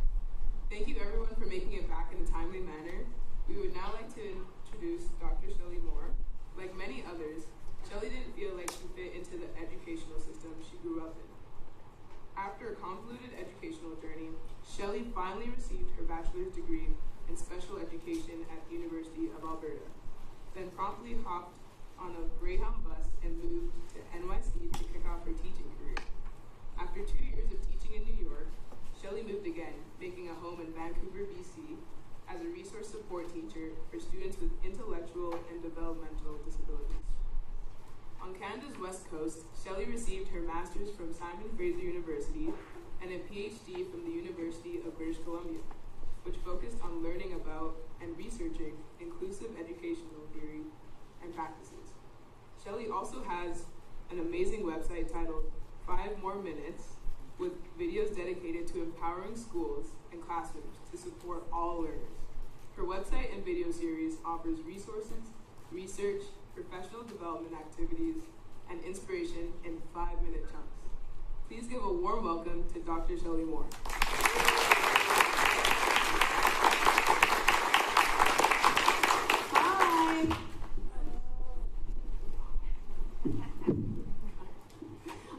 Thank you so much for having us. I don't often talk to students. Do you talk to students a lot, Layton? Have you done a forum like this before? I don't ignore them. So usually Layton and I, we do presentations with teachers, right, and community organizations. So I'm a little nervous. I'm never nervous, but be kind. So I'm Shelley, and I saw Layton's slides on self-locating, and I'm like, that's such a great idea. So I quickly added a slide. Here is me. This is. I have to go up here because I can't see. This is my family. This is my wife Jessica. The older little girl, her name is Meta, and the younger little girl, her name is Even. They're Danish names. That's my cultural background. I originally grew up in Edmonton. Anyone? Yes. Did you see the stress and pain on her face? You escaped too. I get it. Edmonton, and then made my way to Vancouver, as the bio mentioned, and now I am so fortunate to call home. I live on Bowen Island, or Squamish territory, known as Nekla-Dakwam, which is coming from Alberta is a novelty because we don't have these beautiful oceans and whales swimming by us in the prairies. So thankful to be from that place. I was thinking about, well, what else can I tell you about myself so that you can understand? And how I learn best is through story and through lived experience. And so I've decided just within the last 5 minutes to tell you a story. You ready? Okay. So I look really happy here. Happy family. Now we're going to go back in time to 1988. It's when Calgary hosted the Olympics. Anyone remember? I'm just kidding. So I was in grade 3. Do you remember being in grade 3? Okay. So in grade 3, in Edmonton, Alberta, my class was in a portable. Did anyone ever go to school in a portable? You still do? Okay. So you'll understand this because it's also cold here. Okay, so I want you to imagine you're in a portable, you're 8 years old, and it's March 17th. What day is March 17th? This is important information. Okay? March 17th, we go into the portable. Now, the thing that's important to know about portables is that sealing the portable is really important, because if it's not sealed, the temperature regulation is the opposite of what you need. So when it's really cold outside, if there's a window open, the heat kicks on, and then you're super hot. And in the summer, it's really hot outside, and if a door's open, right, like, so the number one class rule was all windows and doors must be sealed and dress in layers. Right, you with me? Okay.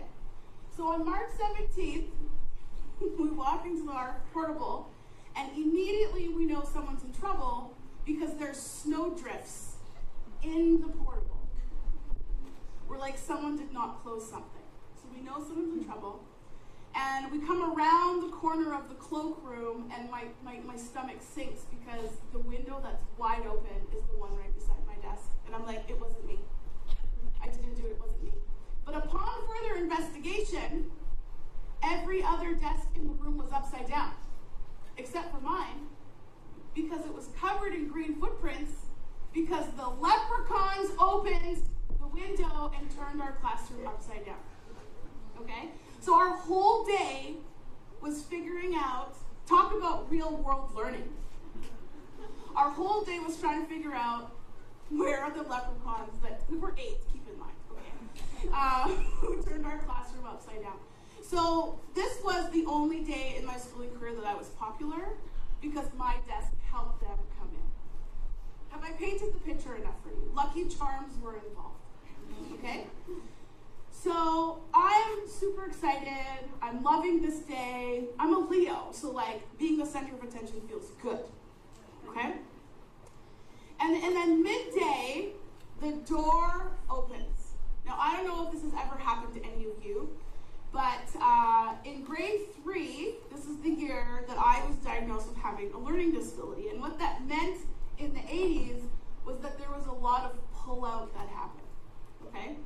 And I heard the creak of the door, and I'm like, not today. So I hid under my desk. So this woman, who's not the usual woman, who pulls me out, looks at her clipboard. She's like, I'm here to see Shelley Moore. And I'm like, she's absent. She won't be here all week.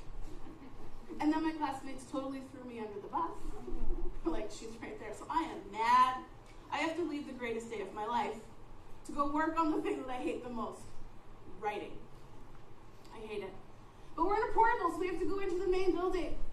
Okay, so I'm so mad. I'm suffering from FOMO. I'm like, they're having a party. I have to go. I'm so mad. So we go into the office, into this tiny little room. There's no windows. The carpet's orange. It's not beautiful like this building.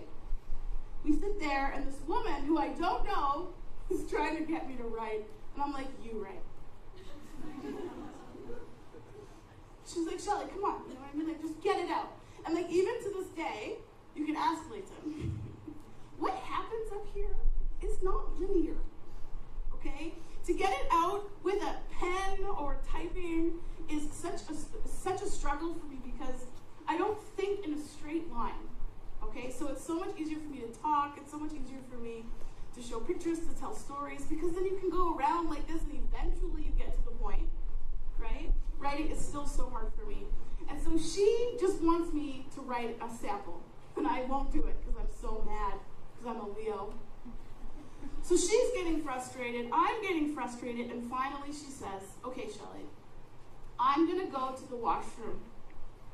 I want you to think about what you want to write about, and when I come back, you can write it. I'm like, bye.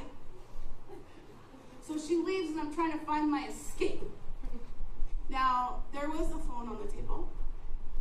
It was a rotary phone. You have one of those in your house ever? Have you seen them? Same time as floppy disks, totally. Well, we had a rotary phone at my house, so I knew how to use it, thank goodness. And, you know, in my defense, we teach 8-year-olds to do this when they're in trouble. So I think it was totally within reason to call 911. And nothing I said was a lie. I was like, I'm in trouble. I am in a room with a stranger. She is trying to get me to do things that I do not want to do. Nothing was untrue. So then the woman gets really serious and I get scared and I hang up. Okay? And I'll never forget it. I was sitting there and everything was, because we were in the office, right? In a little room in the office, and we're sitting there and everything's quiet. And then all of a sudden, things were not quiet. And there is panic outside of the door. And I open the door and administrators are running around. Someone from the school called 911. I'm like, it wasn't me, it was the leprechauns. I learned a valuable lesson that day in severity of trouble.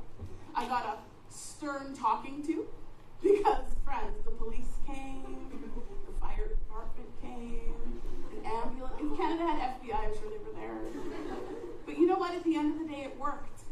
I didn't have to write, and I got to go back to the leprechauns. So just to kind of give you an idea of who I was as a child, my poor mother. So like school, this is what I think about my education. This is what I think of. I think of like all these crises, these little miniature crises that kept happening to me. And so I was very quickly labeled a student with challenging behavior. But I mean, it was never like manipulative. Like I didn't think to myself, ooh, let's call 911 to make all these adults go crazy. No, I was being resourceful. And I just maybe didn't have enough strategies that were more useful. In Alberta, junior high is grade 7, 8, 9. And so I survived elementary school. But at least in elementary school, I had a cohort, right? Like I felt liked by my teachers, right? And I grew up with the class. But in junior high, all of a sudden I went from having one teacher in one class to like 35 teachers and all these classrooms and hallways that looked the same. I didn't know where I was going. And the thing about junior high is it's now grade 7. Think about how vulnerable we are in grade 7. And I already know I'm a little disabled. This is the year that I realized that I might be a little gay. It's also the year that I realized that I'm a little more chubby than my peers. I'm like, that's just not the greatest combination in Alberta in the 90s. There's no anti-bullying campaigns in the 90s. There's no pink shirt day. The anti-bullying campaign in the early 90s was, we didn't see it happen. And I'm like, I don't victim blame me. And so it just was like event after event of me somehow getting in trouble. Even my wife says today, at any moment in time, you're 2 minutes from chaos. And it's true, not because I'm trying to, but because I'm just trying to survive, okay? So in grade 7, I'm bullied, and there's nothing that's happening. So I take matters into my own hands. I beat up my bully, or attempted to. And although there was no anti-bullying, there was absolutely zero tolerance fighting. So then I get expelled, which I was actually really happy about. Because my junior high was a former women's prison, just to kind of give you the sense of warmth. And I remember sitting in the office, because this is like, I'm in the, the office chairs, I'm sitting in the office chairs. And my mom is in the closed door meeting with the principal. And I don't hear what's happening except the door opens, my mom comes out, and the principal says to her, I'm sorry, I just don't think we can meet Shelley's needs in this school. And I was like, Mom, this is great. Let's go before they change their mind, right? But my mom didn't look happy. She looked like all color had been drained from her face. And she just looked at him and she goes, what do you mean this is her school? This is her community. Where's she gonna go? And he's like, well, Miss Moore, we'll help you find another placement for Shelley, but we don't have the services or supports to meet her needs. And my mom's like, but she's one of your kids in this community. And I'm like, Mom, come on. So we get in the car, and I don't know if you ever remember, like, or if this happens today, where you're in a situation where your parents are mad, but you don't know why, so you just apologize to cover your bases. So we're driving, and she's mad, and I'm happy. It's very confusing. And I'm like, so I just say sorry, just to like, make sure, just to be safe. So I'm like, Mom, I'm really sorry. She slams on the brakes and pulls over. She's like, this is not your fault. I'm like, I hear your words, but your tone is telling me a different story. She's like, you're too good for this school. And I'm like, okay, I didn't get it. I didn't understand in my little 13-year-old brain that the message was different than the delivery. Like, my mom was mad, but she wasn't mad at me. So I was just excited because I got an extra long summer, because that was like in May. It was beautiful. Now, behind the scenes, she's getting me into another school where Dr. Leighton Schneller was my teacher. Isn't that crazy? I know.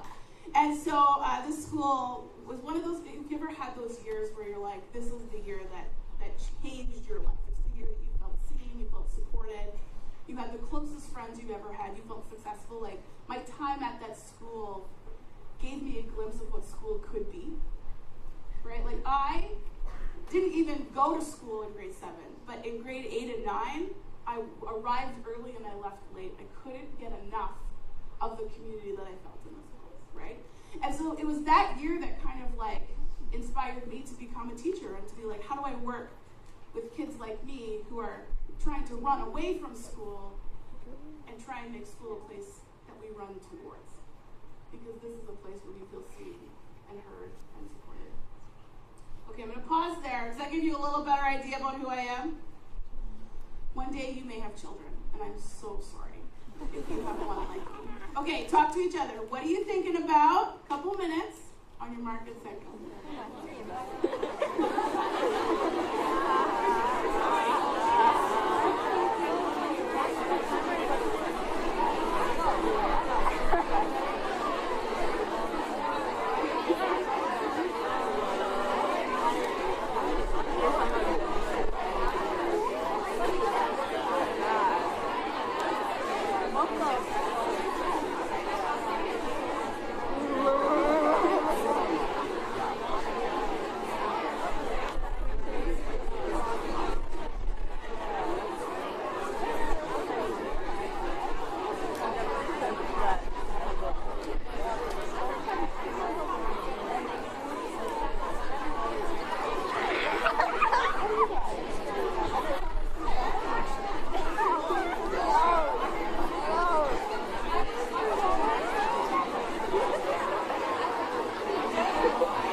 Okay, everybody, finish your thought. So, knowing a little bit more about me now, and knowing who I am, I'm sure you won't be surprised to know that my research area is really kind of trying to better understand these three words, identity, diversity, and inclusion, which are words we talk about all the time. We talk about them all the time. But what I've realized over time is kind of like what these words mean from my lived experience, what these words mean from another person's lived experience, and how they're different and how they're the same. And so we're going to kind of go on a little journey this morning, and I'm hoping that we'll have something we can add to our understanding about how these three very important terms work together, okay? So I'm going to hand this over to you again. You have 3 minutes thinking about these three words. What do you already know about these words? What do they mean? And what I'm really curious about is how they're different. Like, what's the difference between identity and diversity? What's the difference between inclusion and identity? Or what's the same? So you have 3 minutes. On your mark, get set, go.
words: diversity, identity, and inclusion, and we're going to keep adding to our understanding, okay? So here's 2 more stories, and I want you to think about, because I told you my student story, now I'm going to tell you my adult story, and I want you to think about how do those 3 words connect to these stories. Okay, ready? Story number 1, where am I? I know it might be too soon for some of you, but I like to think of the Oilers as Canada's team now. So I mean, I hated growing up in Edmonton, but I will always hold on to the Oilers because it was the only unifying thing that connected me to this place. And so, but I have an algorithm, like Oilers first, Canucks second, right? The hockey team with the most Canadians is third, except for Calgary. Like I have a whole algorithm. So this picture is from 2022. Okay, so I want you to go back to that time. COVID has just finished. Remember NHL with like virtual heads in the stands? Nonsense. Now the thing about Edmonton is that the Edmonton Oilers slogan is, maybe next year. See, we have a lot in common with the Canucks. Okay, so in 2022, when the Oilers are doing well with all their first round draft picks, I say to my wife, maybe this is the year. And I have to be a part of this journey. So I asked my wife, I'm like, please, can I fly to Edmonton and go to a game? She's like, you're not going to get tickets to a game. I'm like, oh, but if I can, and I find a seat sale, and I'm back in 48 hours, because she's 9 months pregnant, okay, maybe 8, still, I shouldn't be going. She's like, you're back in 48 hours, you can go. I'm like, challenge accepted. So my brother, the thing about playoff tickets is if you're only looking for one ticket, you have a very high chance of getting a ticket, and they're cheaper, okay? Still not reasonable, but almost reasonable prices, okay? So my brother, who lives in Edmonton, he digs his way through his connections and finds me a seat right behind the Oilers bench, okay? I know.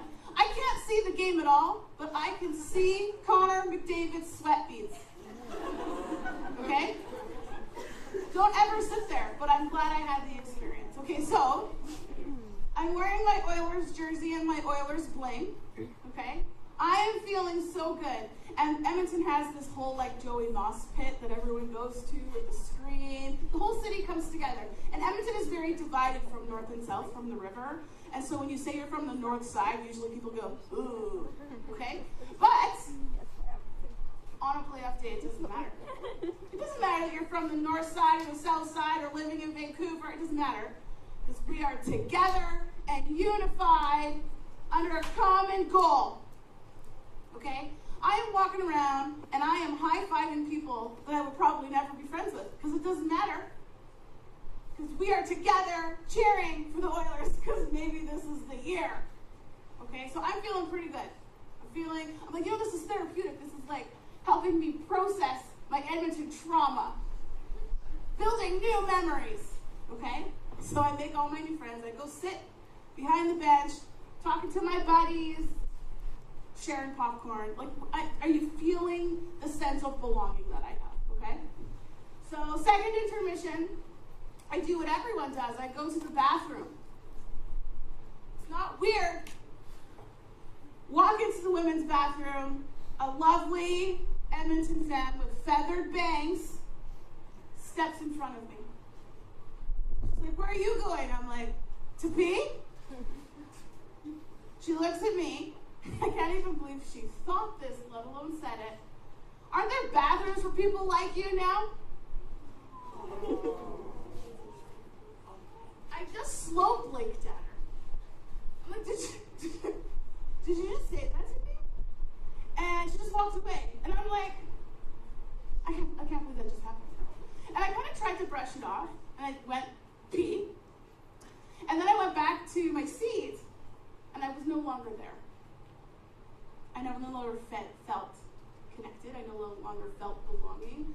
I felt like I was watching myself from outside myself.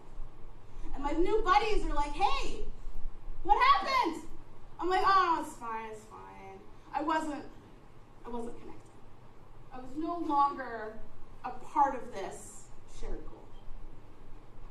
And I reflect on that moment, and I'm like, this woman probably doesn't even remember that interaction, but those words and the power that they had completely robbed me of my sense of inclusion and belonging.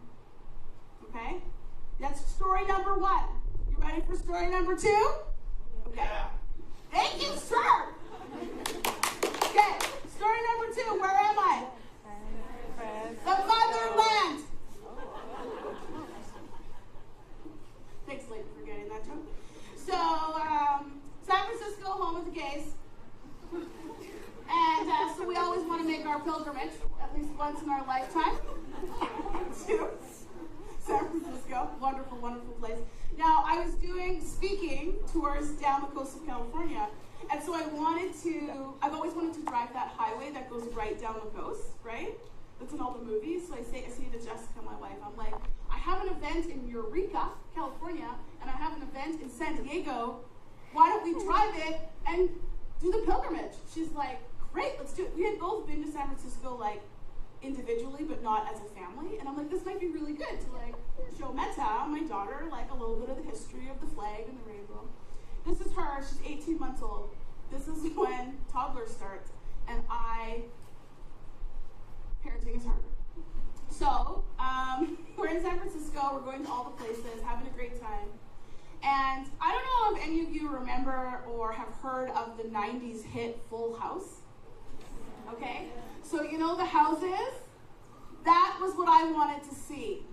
That was like my bucket list. I gotta go see the Full House houses, because like that was my favorite show. So in front of the Full House houses in San Francisco, there's this really big park. So we go there.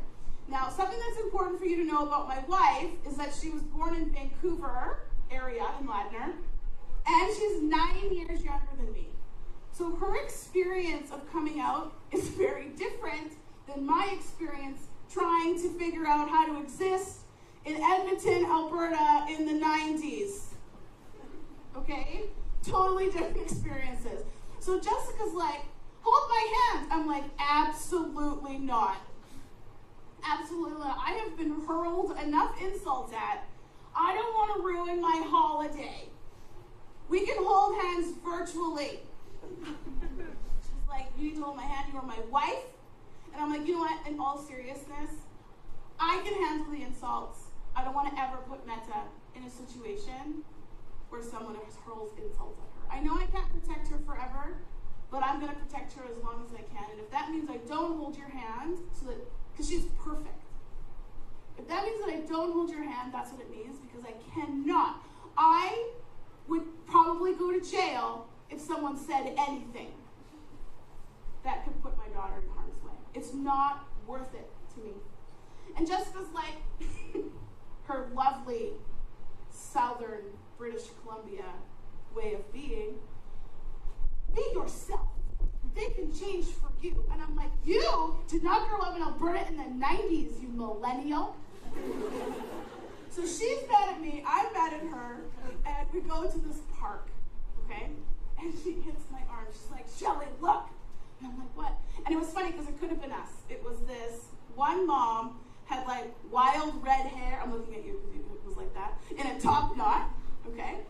And this mom's partner could have been like this androgynous soft butch with like walking like a penguin. Like it could have been me, okay? It was like 100-footer.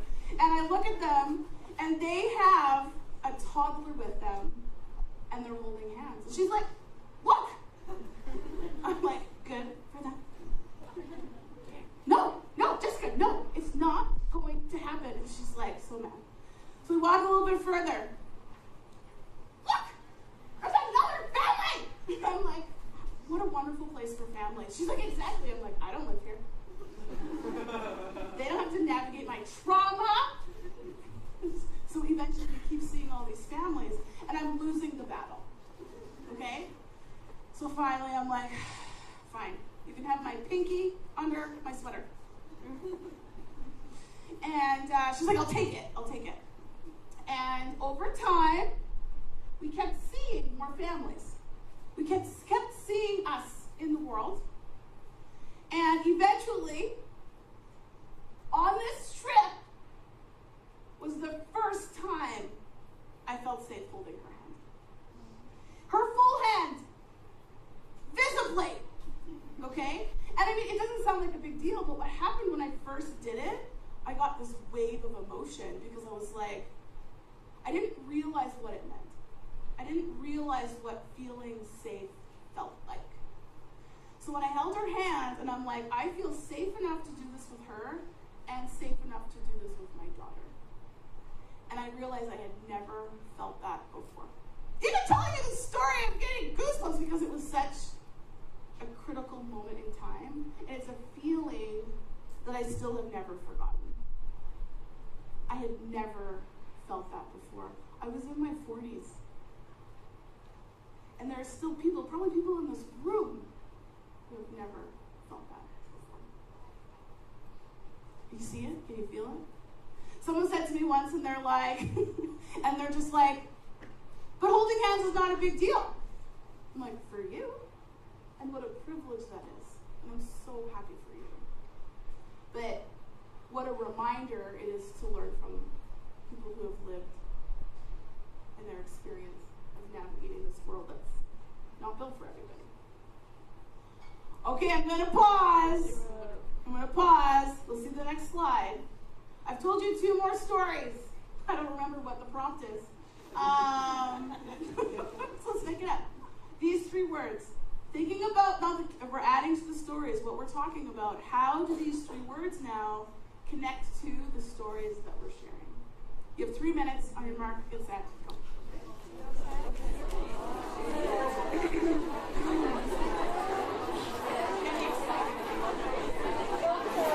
Hi, Abby.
Okay, 1 minute, 1 minute.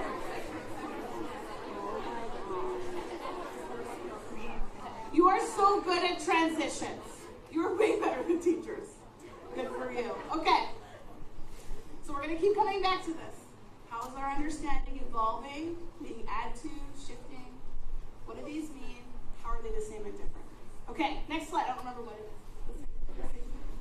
Let's see. Okay. So now let's talk about my work as a teacher. Okay? So I went to UVA, I became a special educator, and working with students with intellectual disabilities. These are students with autism, some students with Down syndrome, or students with Down syndrome, some students with autism, and found like this incredible community in the corner of a school, behind 2 sets of double locked doors, with our own entrance to the building. It was awful. It was awful. And so my work in our high school was trying to get this group of kids out from the corner. And so this became my research because I realized that this group of students is still not being seen in the way that I had felt seen. Right? There's still those kids down the hall. And so this became my work, and the more that I do this research, the more that I realize how similar the stories are from all the different identities that we have, whether we're queer, or if we're disabled, or if we're oh my goodness, like anything, speak a different language, are a person of color, or like all of the parts that make up who we are, you know, being a woman, right? Like our journeys, there's so many connections between them. And so this is an activity that I do with teachers. And I'll ask them, like, you know, here's 4 diagrams on the screen, and I want you to think about what these diagrams would mean in a school or a classroom, right? Who are those green dots? Who are the non-green dots? Right? What does it look like? You see how they're kind of arranged in different ways? And on the side here, there's some words, okay? So we have exclusion, integration, inclusion, congregation, segregation. So there's all these words that we've heard of, right? I'm going to hand this over to you again. One of them is 2. That's why there's 5 words. Okay? So I'm going to hand this over to you. If you were to label these diagrams with one of those words, how would you label them? Okay, take a minute. Go ahead.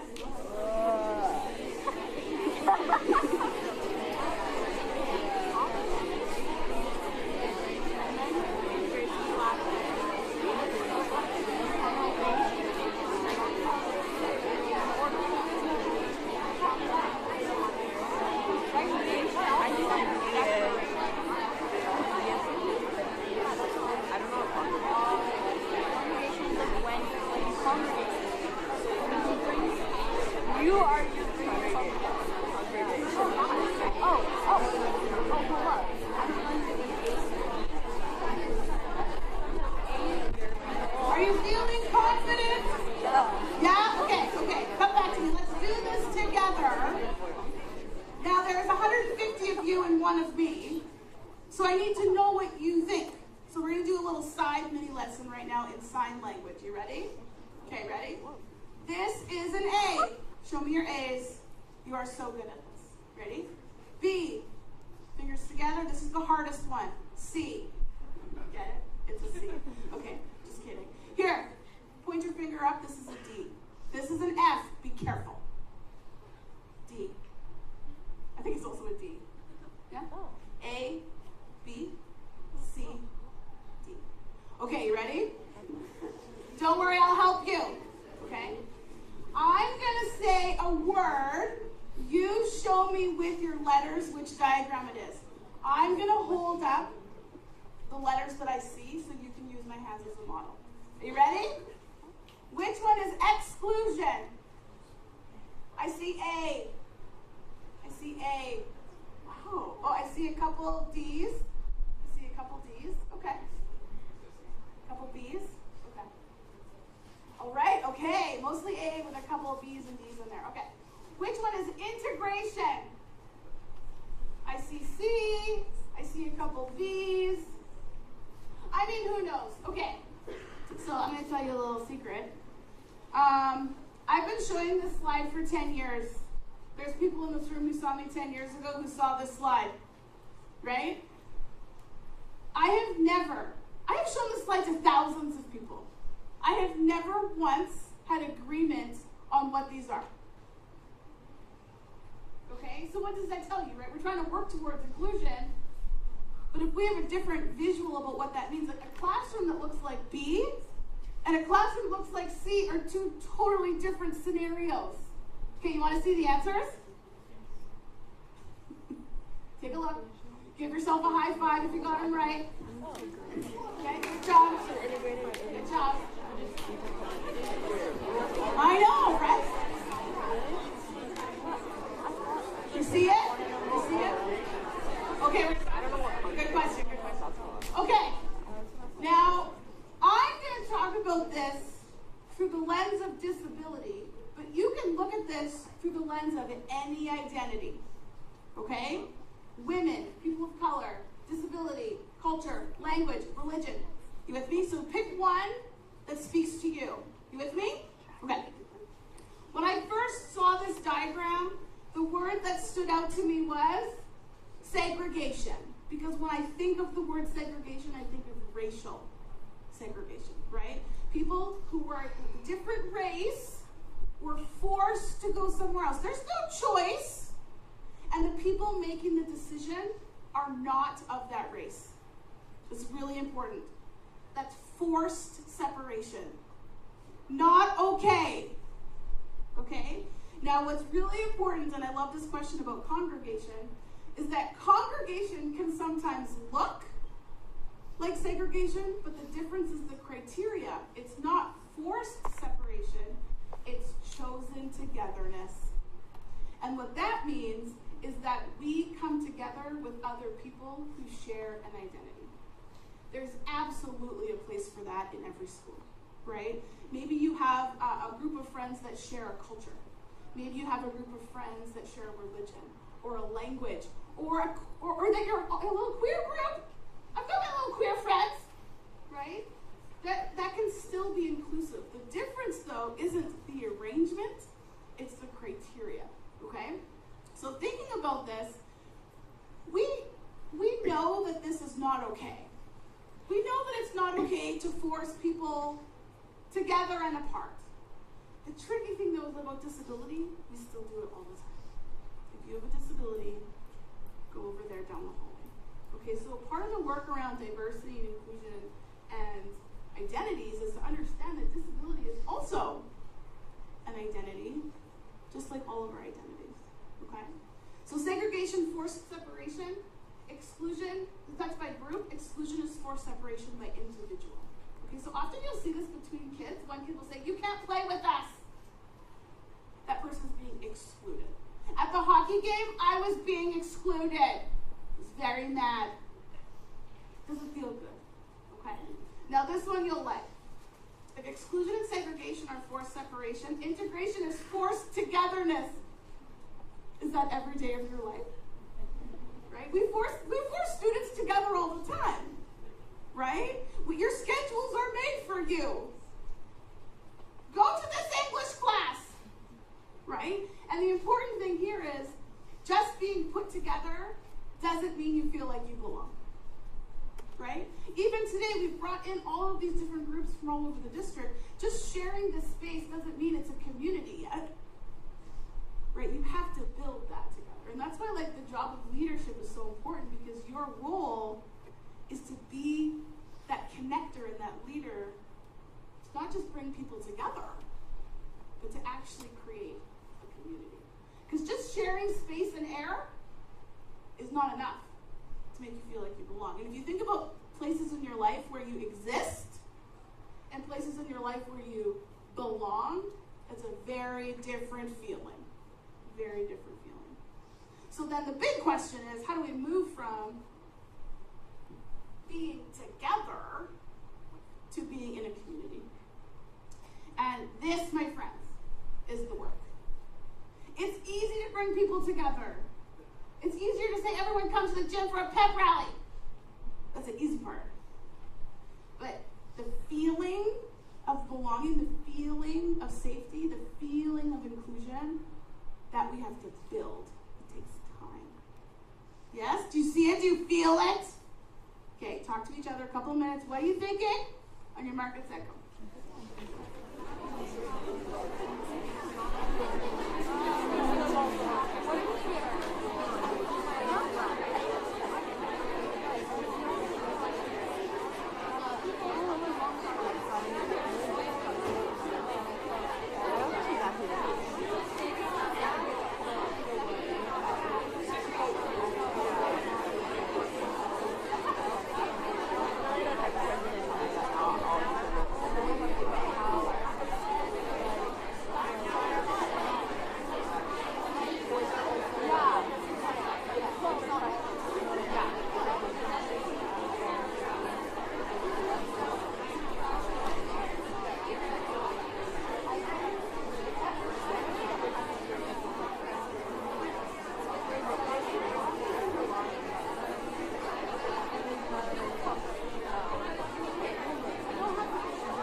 life as a teacher is trying to make this work in our high school, trying to figure out how do we include disability as a part of this conversation. Now we're going to talk about my life as, what am I? Like a professor. I'm not a professor. An instructor at a university. Okay. Now we're going to talk about my life as an instructor. So I teach a course at University of British Columbia. And the course that I have taught is around inclusion. And my students are teachers getting their masters. You with me? Okay. So I'm teaching a course about inclusion. Of course we're going to have this conversation because we all have to have a similar understanding of what we're doing. Okay? So now let me paint you the picture. It's my birthday. In July. Leo, first day. And I'm so excited to have this. I have a whole lesson planned for these teachers. I'm so excited. I put up this slide to have the conversation, and one of my students, her name is Julie, she does this. I hate this slide. I'm like, Julie, pull yourself together. Don't you want to pass my class? What are you doing? Inside thoughts. Inside thoughts. She's like, no, Shelly, I see this slide all the time. Staff meetings, Instagram, whatever, TikTok, whatever. It's everywhere, and I hate it because that is not inclusion. I'm like, what do you mean? I've showed this slide to thousands of people. This is inclusion. She's like, okay, well, let's talk about it. She goes, who are those green dots? Are those supposed to be normal children? And I'm like, I mean, that sounds funny when you say it like that. And then she's like, and those non-green dots, are those supposed to be the special children? And I'm like, why are you talking like that? She's like, okay, well, let's say that's what's happening. She's like, so I've been a teacher for a long time. I've never had that many normal children in a class before. What does that mean? What's normal? And I'm like, I'm going to get rated so badly in this course. And she's like, and I'm going to tell you what happens to those non-green dots. They all have these plans. Those red kids are attached to red teachers, and they have red plans. And the blue kids are attached to blue teachers, and they have blue plans. Yellow teachers, yellow kids, yellow teachers, yellow plans. She's like, but you know what? All those plans have something in common. They're plans to make them green. She's like, that's not inclusion, that's assimilation. I'm like, okay, you can pass it. And we had this incredible conversation about how there's this misunderstanding that inclusion means that you're different and you need to become a part of a dominant group. You need to act like me to belong. You need to look like me. You need to talk like me to belong. And I had a teacher with autism in the class, and he's like, welcome to my life. He goes, I had an IEP goal my whole life that said I had to look at people in the eye. He's like, why? Why? That's trying to make me like you. And then I had a person of color in my class. She was African Canadian. And she's like, we can talk about learning, absolutely. How about we also talk about staying alive? There are situations where if I do not act white, I am not safe. And that's the furthest I feel from inclusion and belonging and identity. And then I cried because I realized that I had shared this slide with so many people, telling people that that was what inclusion was. That inclusion is becoming part of a dominant group, not being who you are in any group. So now I need to change my whole slide. So I asked the class, well, I think a lot of people think that's what inclusion means, right? To be successful, you have to be non-disabled. To be successful, you have to speak English.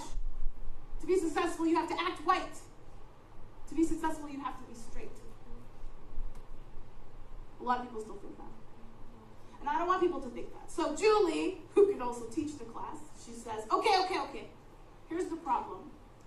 If we're thinking that the goal is to be green, if we're thinking the goal is to be part of this group, what happens if you're not green is something called othering. Have you heard of that before? Othering? And you know it's happening when you hear things like, those people, those kids. And the problem you say that? Like Don Cherry got fired for this. He said those people. And the reason why you got fired is because when you say that, you're communicating that that group is worth less than. And the more that I'm learning about this, the more that I'm like, this is the furthest definition away from inclusion and belonging. So Julie says, if we really want to get to what inclusion is, I think we have to acknowledge that that's not the goal. That's also not what our classrooms and schools look like. And if we want to get to the heart of inclusion, we have to acknowledge that we need to stop othering. We need to stop saying those people. So how do we do that? We have to acknowledge that everyone is another. And our communities are made up of each other. And this looks like this room. This looks like IKEA. Do you have IKEA in Prince George? I'm so sorry. This looks like Safeway. You got Safeway in Prince George? No. What do you got? Same on. This is Costco. This is the world. This is the world. And we're still trying to exist in these educational systems where we all have to be the same to be successful instead of acknowledging that our classrooms and our schools and our communities are diverse. This is life. So how do we navigate that in the world if we're not navigating that in our schools and our classrooms? Right? So when I think about the difference between inclusion and diversity, I think, well, maybe the goal isn't to be green. Maybe the goal is to help us find our color. Maybe the goal is to be brighter. To learn from each other's brightness. That feels good in my heart. But as a teacher, I have a panic attack. I'm like, I need 25 educational assistants for that classroom. Because we were taught as teachers that everyone needs to be green. And so part of your generation is saying, wait a second, I'm not green, and that's okay. I can be successful and be purple. And there's room for me in this classroom and this school, even if I'm never like the person next to me. So then that feels good, right? Yay diversity. And then I'm in a presentation. Teacher stands up. He's like, nope, that's not it either, Shelley. I'm like, I'm quitting. He goes, I cannot commit to a color. I am many colors. Where's the intersectionality, Shelley? And I'm like, I'll just go do some reading on that. But then I'm flying home and I get this vision in my mind. Okay, ready? What if inclusion is this? Oh no, next slide. What if we are little Trivial Pursuit pies of love? Okay? So you know this game that your parents play? Trivial Pursuit? Okay. So each of those pies, what if they represented a different identity? What if our journey through education is to help us figure out what our pie pieces are?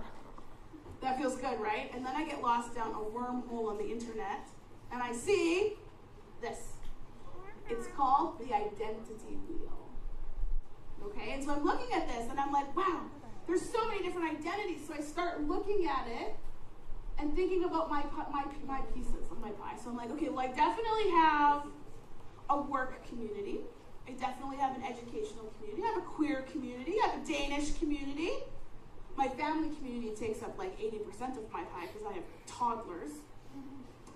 But I realized that the colors I'm choosing represent the communities that I belong to. And then we come back to that word belonging. So then I'm thinking like, okay, so what are your identities? And how do we help students, and how do students help each other to make one of their pie pieces their school community? And understanding that, next slide, is that when we're talking about inclusion today, in high school, in elementary, like, think of your life, it's helping you and helping each other to say, where are there times for us to come together where we share an identity and celebrate it? And where is there time for us to come together where we're learning from someone who has a different identity than you? So now I'm going to hand this over to you, and I want you to think about your days. What do they look like? Do we spend time with people who are like us? Do we spend time with people who are different than us? Where can we create space for both? Because we need both. Okay, you have 2 minutes. On your mark and set, go.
Okay, everybody finish your thought.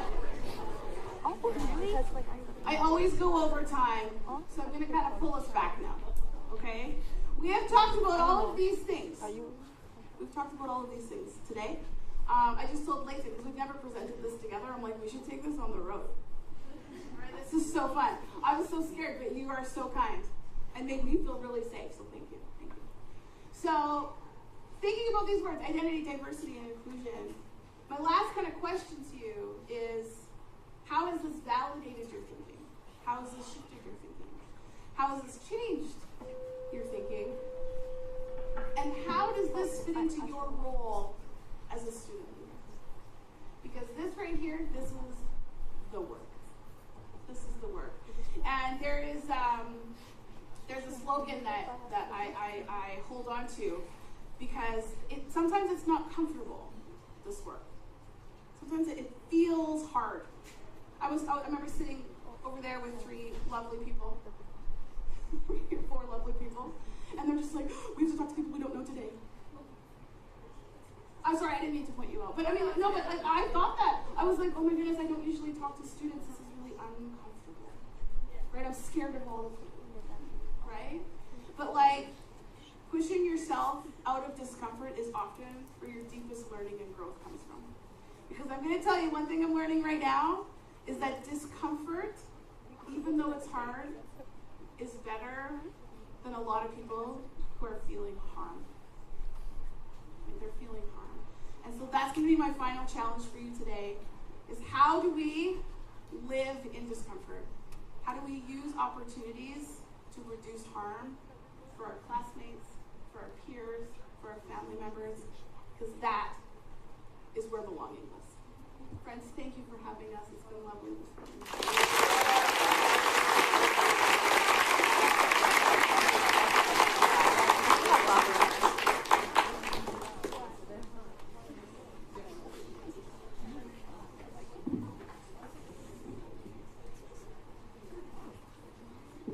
Thank you, Shelley Moore. One more round of applause, please.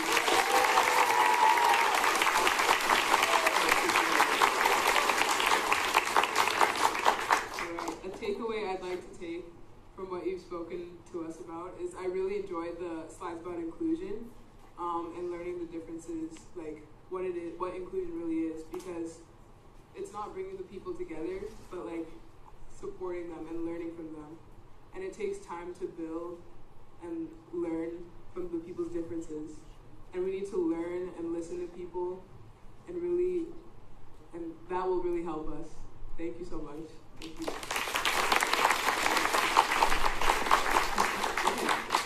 So we would now like to break for lunch. Lunch is located in the canyon, and seating is available at the tables. And when you pick up lunch, you will also be given a colored piece of paper with a room number and time. So please do not lose the piece of paper, and if you need to use the washroom, feel free to do so.